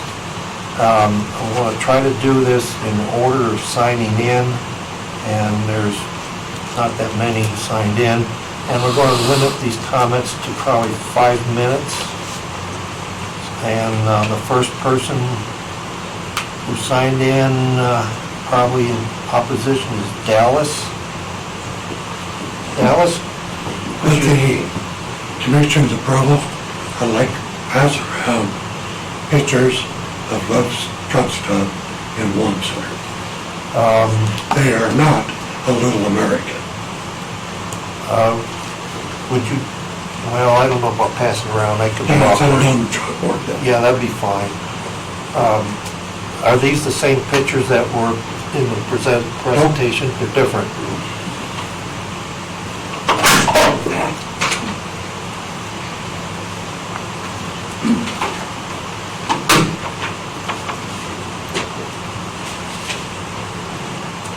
So this is Wamsutter, is that what you said? This is Wamsutter. Well, we'll get it.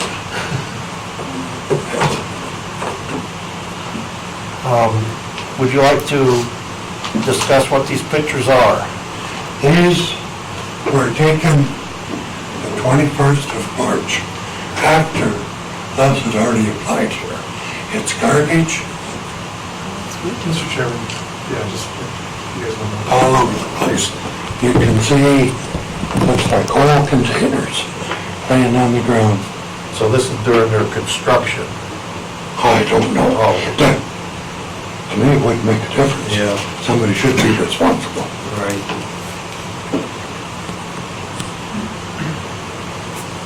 Can you see it, Kelly?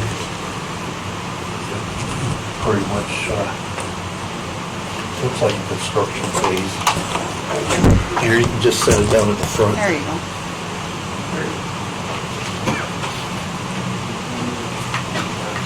Also, got a petition, probably right at 60 signatures on it, opposing the truck stop. Here's the reasons: air quality pollution. Done a study, I guess. How do you do a study when there's nothing there? Noise pollution. Pollution in general. Trash. Truck stop would be on a septic system. There is no sewer system in Jamestown. Effects on the Green River and trespassers along private property on the river. Siskiyou, deer and antelope, natural migration patterns. Sage grouse, cranes, geese, pelicans, etc. that migrate to the Green River. Groundwater contamination. Contamination to the Green River, and look at that, prevailing winds here are always out of the west. Shoot from there right over to the river. Property owners' ability to access their homes, specifically Gaslin Ranch, during a shutdown of the interstate. Negative economic impact on local business in Jamestown, Green River. This is signed by probably right at 60 people. Would you like to have that submitted into the record? Pardon? Would you like to have this submitted into the record? Yes. Okay. Could you leave it on the podium? And, oh, there's other things, excuse me. The ramp analysis. Was that done on dry roads or icy roads? We don't have a YDOT person here, I don't know how they modeled that. Gene, do you know anything about The Asheville Milk actually considers dry roads dry roads? because the weather on wet roads is such a small portion of the time. It does affect them, but it's actually considered on dry conditions because that's the majority of the time. Okay, so that was a dry road. Politics at once. Last winter, we had a couple people killed right out there on that because of the icy roads. Okay. I guess that's about all I have. All right, could you leave it so we can, Can I get that? yeah, we can make a copy for you. Thank you, Dallas. Next sign-in was, looked like an Alan Jarnigan. Jarnigan, okay. Thank you. Yeah, thanks, Mr. Chairman. Alan, thank you. Welcome. We're opposed, my wife and I, and she's going to speak in a minute, to the Love's Truck Stop. Not that we don't like Love's Truck Stops. I'm a commercial truck driver, and I use Love's quite a bit during my runs back to Columbus, Ohio every week. And they're clean inside the stores. You can't say that about the parking lots. When I go to fuel up, inevitably, the Love's gentleman here, in a previous hearing, he said that they had quite great containment systems. Well, for a major spill, they do, but 40 to 50% of the time that I grab a nozzle to stick in my tank, if I don't remember to hold it upright and get it in the tank, I will drop 6 to 8 ounces of diesel fuel on the ground that some previous truck driver didn't drain the nozzle. That's going to run right down through the asphalt, right down into the subsurface, right down into the groundwater, right on down into the Green River. Now, they're talking about the deep injection system for the sewage. Well, yeah, that's going to do the same thing. Even though it's going to be down below all the aquifers, if they say, it's still going to leach.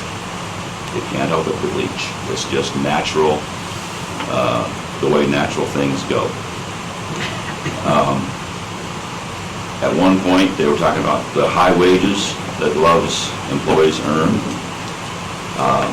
Again, I'm in Love's truck stops 3 and 4 times a trip, which lasts 3 days, and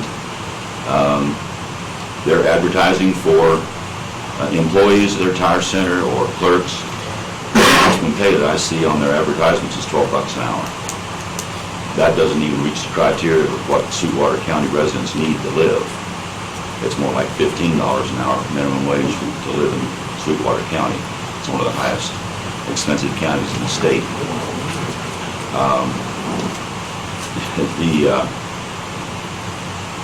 The ramps, okay, they meet the criteria for length. But I'll tell you what, you take an 80,000-pound rig and going westbound up that ramp coming off Covered Wagon Road, you got 2 miles of almost 6% grade that you're climbing. And if you're pulling 40,000 pounds of freight plus your 40,000-pound rig, you ain't getting up there. You're not reaching 45 or 50 miles an hour before you hit Peru Hill. And you have to merge into the oncoming traffic at 75 miles an hour before you get to the top of that hill. You're asking for a disaster. It's going to happen. 4 years ago, 5 years ago, coming out of Wamsutter, we had a 45-car accident, trucks and cars. The following week, we had another 30 cars out there where 2 semis racing banged into each other during snowy weather. On that slow ramp, I don't care, it ain't long enough, folks. It ain't long enough. Look at the other side, coming westbound, and you come down to Covered Wagon Road if you're going to make a left turn into Love's. Well, what do we have during the spring and fall? We have a number of school buses coming out there to play golf tournaments. And I'll guarantee you, my fellow truckers don't start slowing down for those exits there until they're on the exit. And they're coming from 65 miles an hour, which most trucks are governed at 65. They hit that exit 65 miles an hour, and they're trying to slow down, and you've got a couple of school buses stopped down there at the stop sign to go out to the golf course. You're asking for another disaster, folks. It may never happen, but the chances of it happening are pretty good. And those roads are icy. You get 3 or 4 trucks there trying to turn into Covered Wagon Road to go to the truck stop. There's going to be some bangs.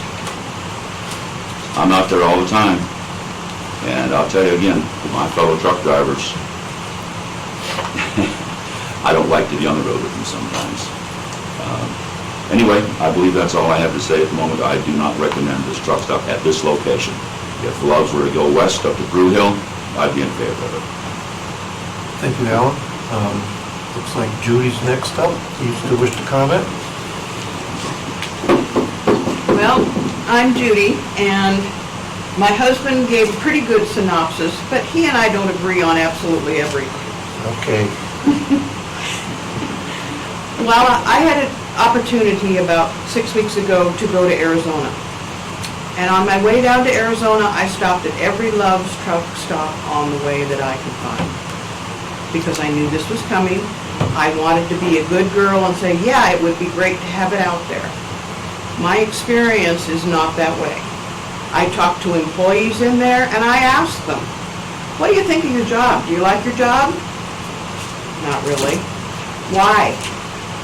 Well, because Love's tells you a heck of a story, but they don't follow up. I said, what kind of wages are you making? She says, not enough. I said, no, what kind of wages are you making? She says, well, I'll tell you. She says, I'm making $9 an hour. I said, really, for a clerk job? She says, yeah, $9 an hour. I said, how long have you been here? She says, 14 months.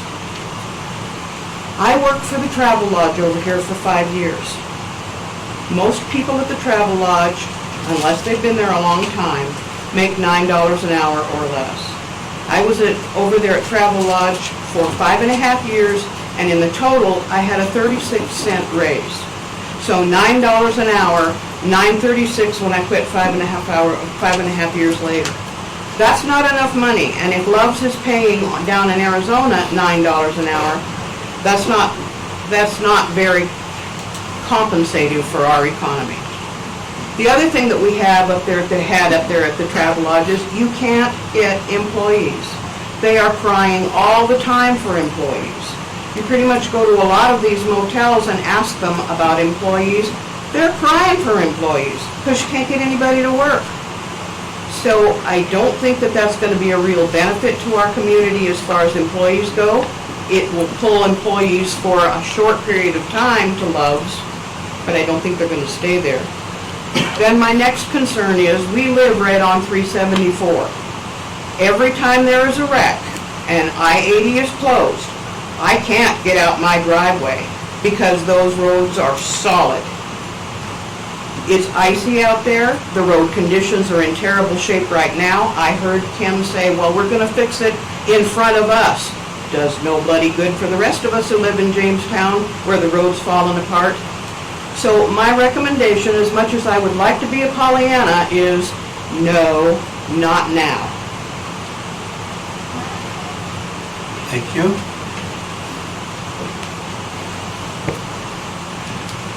.374 is a state highway, isn't it, Dean? Yes, it is. You don't maintain that for the state? No. I didn't think so.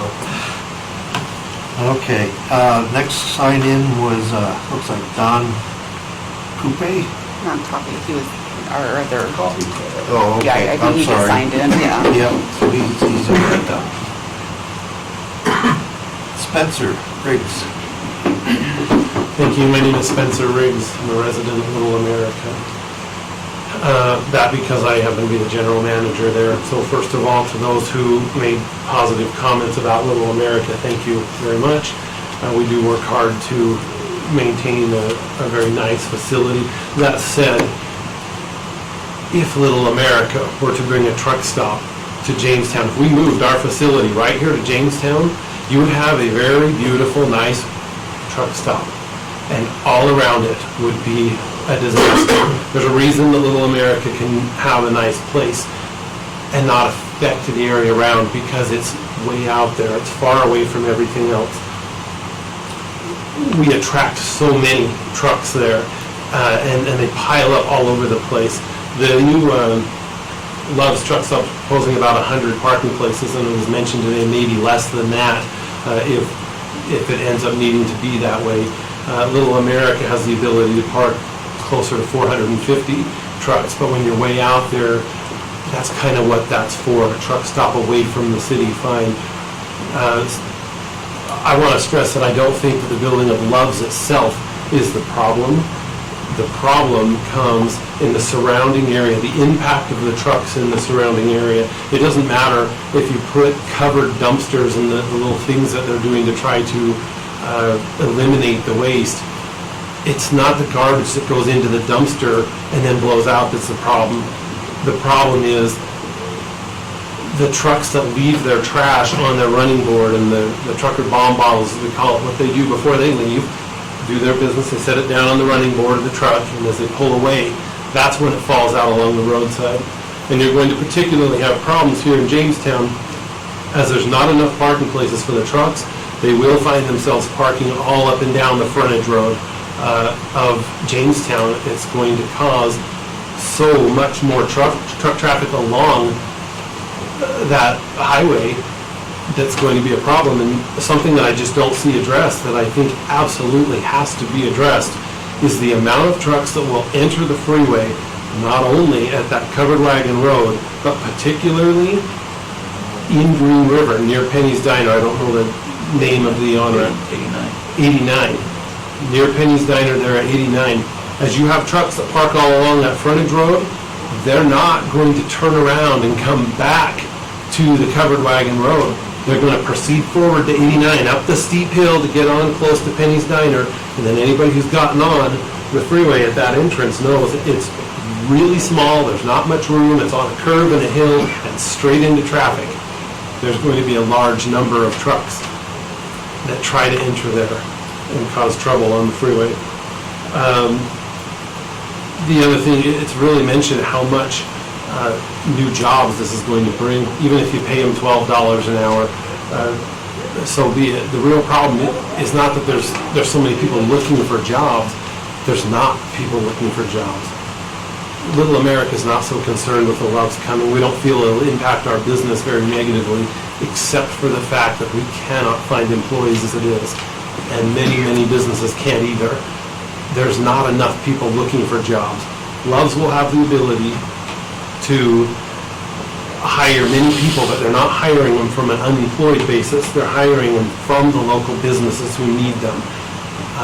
Loves will progress and they'll do well, but it comes at the struggle and problem of many local businesses.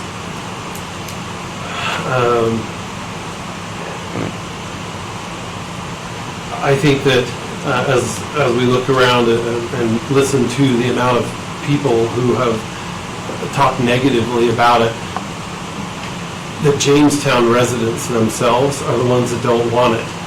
There's an overwhelming amount of people who are speaking against it, and what little things are positive for it are the very things that are also negative that are not being looked at in the right light. I think it's pretty obvious and overwhelming the amount of people that don't want this and the negative effects that it's going to have to this area. I would ask you, please vote no. There's a lot of talk already that it doesn't matter what we say in this meeting, this is a done deal. I hope that's not true.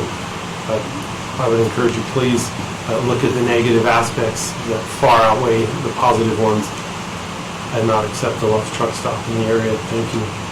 Thank you, sir. Looks like the next sign-in was Oscar Stapleton. Is Oscar still here? No, decline. Sage Hillstead. No, thank you, Chairman. Okay, thank you.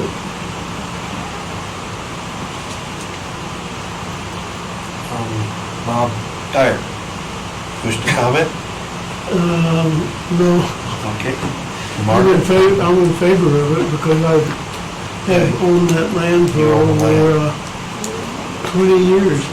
Did you work at Texas Golf? No. No, I knew a Bob Dyer a long time ago.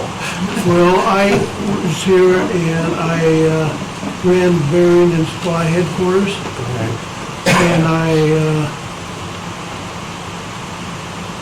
worked with the mines, with the mechanics, trained them how to install large bearings. So I've been all around this area for quite a few years. Margaret, would you wish to comment? No? Well, Yes? just like my husband on the All right. All right, we'll short list now. Mike, Sam? Sam's. I'm for it. I've paid equivalent taxes for almost 20 years on Block 9 and 10, and if Love's goes in, I might get water and gas. So you're in favor? Yes. Okay, thank you. Last sign-in was Juanita. Hi, I'm Mike's wife. Huh? I'm in favor of Well, okay, you live in Jamestown, it's the middle of winter. Where do you go buy a jug of milk? Huh? And the road into Green River is frozen. Where do you buy a pair of shoes for kids? Huh? I know these things aren't important to people that are worried about all the trash and if it's safe going off. And if there's nothing out there for people. And you're worried about trash? Take a drive around Jamestown in the neighborhoods. And look, I'm not pointing a finger at anybody here, but take a drive around the neighborhoods and see how some of those houses live in their own garbage. You can't stop progress. I don't know. I think it would be a good thing. I think there's nothing out there for people. Okay. That concludes the sign-in list. Is there anybody else in the audience wish to comment in opposition to the application? Okay, close that portion. Anybody wish to comment in general about the application? Okay, closing the public comment period, and we're going to get back to you. Would you like to respond to some of these concerns? Sure, if I may.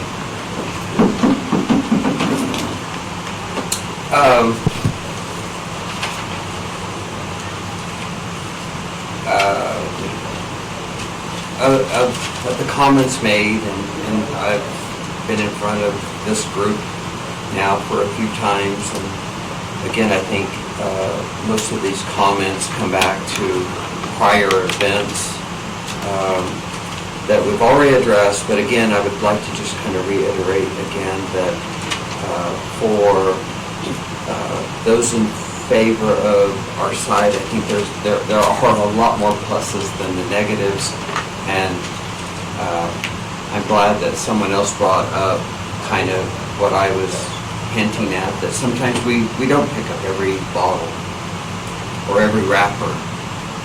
But as soon as that happened, I did come down from where I live, 2 hours and 50 minutes away, and ran through the community, and I've got lots of pictures. But I didn't present those pictures because everyone misses trash.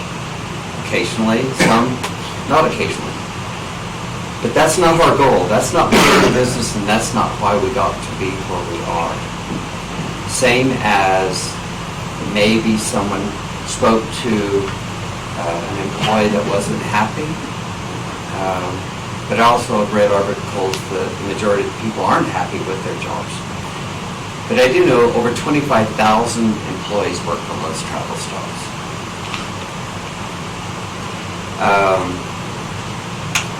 So again, for the driver that feels like he's accidentally spilling fuel at our dispensers, I would ask that he please be careful. Because we don't fuel the trucks for him. But again, there are 1.3 billion gallons, I believe, a day dispensed across the country. And we're not dispensing it, you are. Everyone is, every time you go to the pump. So we just ask that everyone's careful. But that, again, is, even with that said, we have, of our sites, we've got state-of-the-art lines, dispensers, tanks, double-walled, everything's the best that you can get to prevent any contamination. And I don't think you can do any more than that. And I think we do above what's required. So I think all that kind of go away. And then the last point, a little bit on the wages. $9, $12, $15 here. All I said was that we will be competitive and we will offer a lot of benefits for these people. If you go into California, $9, $12, $15 doesn't mean much to them. I mean, versus New Mexico, Idaho, there's a lot of areas that probably pay $6 an hour, minimum wage. So everything's kind of, Arizona's got their own wages, California's got their own wages, New York has theirs, you guys have yours. Again, I think too, that we're here, we offer a great product. We do our best to take care of the employees, or we wouldn't have so many working for us with these facilities, and we'll continue to do that. I'll put up my company against anyone's. What we do, just research loves, Tom and Judy love what they've done, the millions of dollars that they've donated, the help that they've given to disasters that happen around their area and other areas. So again, you couldn't ask for a better company to be in your community than the one that I work for.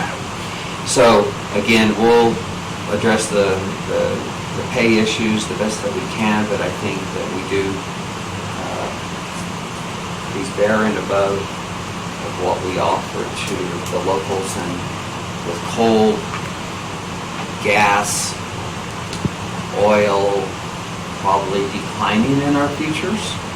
We're already ramping up to have more CNG sites. We're the largest right now, as it is, connecting the nation for CNG electrical systems and stuff going into our sites for the future. So hopefully, as people lose jobs in the neighborhood, they have a place to come.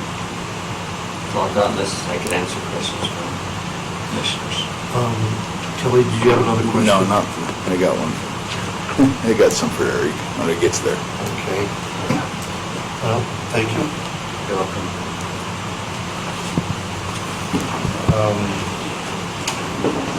Before I request a motion on this, Kelly, did you have a question for Eric? Yeah, I got a couple for Eric.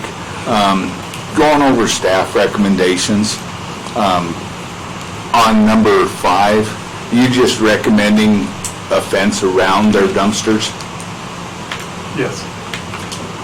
What if, I know what it's like to be in a parking lot with travelers. Okay. Can we up that fence recommendation to around the entire downwind property? Because, I mean, it's around the dumpster's not going to catch the guy who Right. just opens his door and kicks everything out into the public, kicks it out into the parking lot and drives away. And we are in a windy area. Right. And it's just going to blow downwind, and predominantly the wind's headed that way. And, it'll keep I'm just thinking, keep it out of the neighbor's yard, because that's a lot more, cars opening their doors and dumping trash out. That's number 1. And number 2 is, do we have any regulations or ordinances for building permits on landscaping? I mean, We do. I went through and I didn't see anything. I mean, why are we getting into that? If we don't have something, I mean, we don't have a So it's dog in the show. I mean, if we haven't created it, I mean, I don't want to see a future where we're going to everybody and saying, okay, you must have 12 trees, and, if I don't like the way you're putting your trees in, I'm not going to approve it. That's just one of my things. So to address the landscaping, it's encouraged, it's not required. So that's why it's in there as a stipulation. It's up to your guys' decision whether you want to keep that in there or not. I would like to see, when you go out there and you tear up the ground when they go to develop, like to see something put back in place. Yeah, I mean, we're in a desert, and I mean, I'd like to see it too, and if they're investing millions, I just don't want to see us jumping into an odd word is saying, well, you must be landscaping approval of, I don't like this trees, or, I don't like your gravel, so I'd rather you had grass there. So is that something part of Loves, is that something you typically do, is landscaping upon completion, or what do you do? Yeah. Is that typical or And not? again, we have discussed this, and I appreciate your comment, because it has come up in other places where there's nothing in there, we don't really have to do it. Okay. But early on, 2 things on both of your comments is, we said that we would do some kind of landscaping, because we do. But again, we don't want to be buried in landscaping either, that we spend $15 million and you can't see us. So again, we have offered that we will present a landscape plan, and I think you'll like it, and that we just ask that what we present is, we feel will be reasonable for us, and hopefully it will be for you also. But we're willing to do that, we want to do that, we want to have some landscaping, and we get it, because really, as you mentioned, there's nothing out there. I mean, there's not a tree. So we'll be adding whatever, and again, it's a little hard to just say exactly what, so I can get with our landscape engineer to work on native, what's going to work native. Or can it be, Not- Eric, like a xeriscaping of some sort, or no, just so it's not Yep.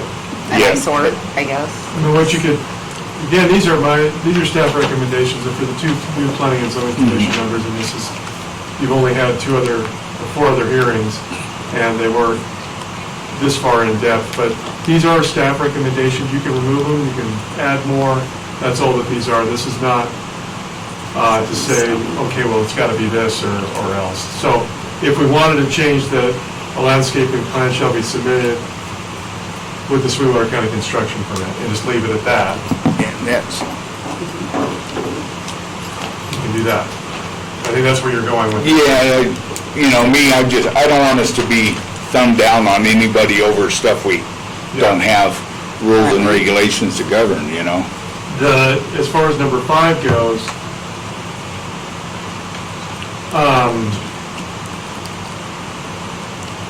we were just trying to confine the area and not making them fence the entire project, but I don't know if that's what Love does, is fence the entire project. I don't know. No, we don't, and again, a lot of things change as the days go by, as we try to get closer to this day and next week, as we look at things a little bit more, and I have already discussed with my boss that from the last meeting that we had, the last open house, what I heard, I asked him that, I really think we need to put a fence along the east property line, and he said that's fine. So again, going around the whole thing doesn't make sense, we don't want to... Yeah, you don't want to fence the front, but... No, we don't. But the winds the are going downhill. predominantly, I've already looked, they are west to east, and that east is where it's going to hopefully catch anything that we miss. So we're going to do that anyway. Eric, number 4, I quickly wrote down that you added Sweetwater County and Wyandotte into that phrase. Yeah. Just want to make sure that it's done and accomplished, and they're not moving in, and we have roadways that aren't complete. Okay. And I got a question about number 2, certified drainage plan prepared by the engineers. Would that be considered a site containment plan? What if they had a spill? 2 separate things. Okay, we don't have that in the We don't have that in there, no, we do not. So I'm going to recommend adding a site containment plan. Okay. I almost think that's a DEQ permit. Gene? Mr. Chairman, I would determine that SBCC plan That's what it is. Okay. is what it is, a spill prevention and contingency containment plan Okay. for the area. And that is addressed by Alan on the spillage of diesel. Is DEQ going to require that I think they require it, anyway? but I'm not sure, and so it's better to be safe than sorry, I would Yeah. say. Because we don't require those on every, we did require it on the oil distillation facility in Reliance. We required an SPCC plan. SPC plan. SBCC. CC. Okay. SPCC. And it's through, and it needs to be certified, Yeah. so it'd be a certified.